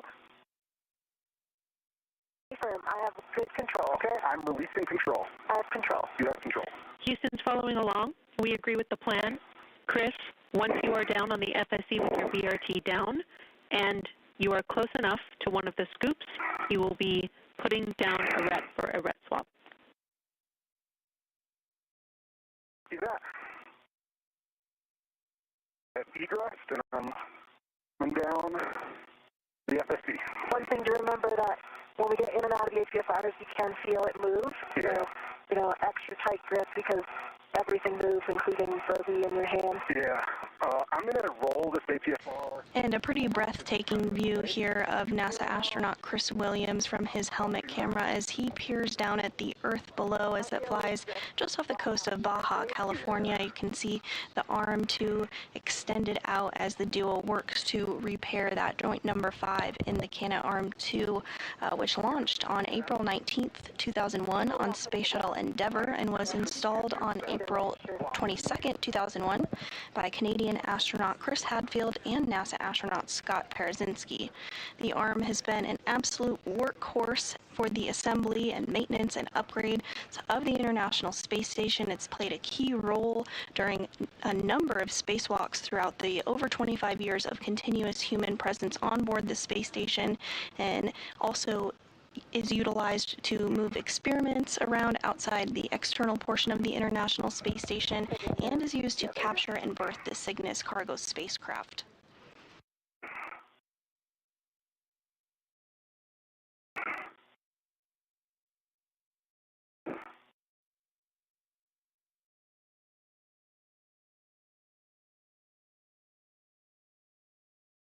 Okay.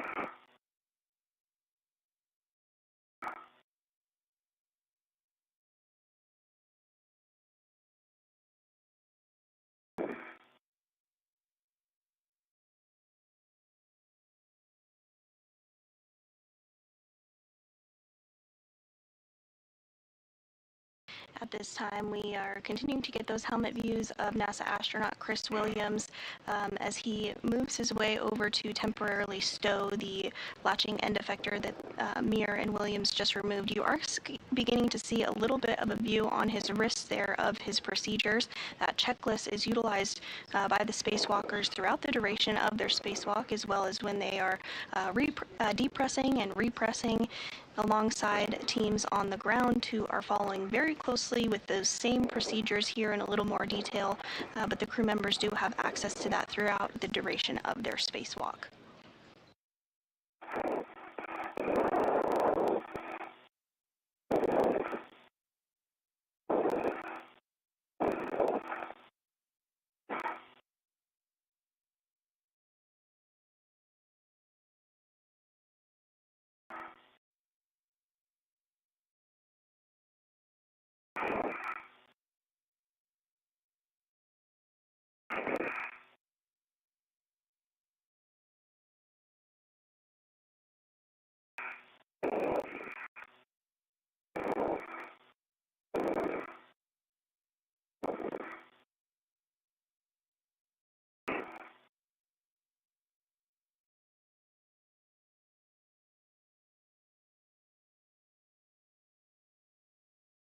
And as you can see there, as it moves slightly, as Jessica Meir continues to hold on to it, that latching end effector has successfully been removed as part of today's procedures, and that will help gain access to the joint number 5, which will be taken off and swapped out with the spare joint the duo removed from the outside of the International Space Station a short time ago.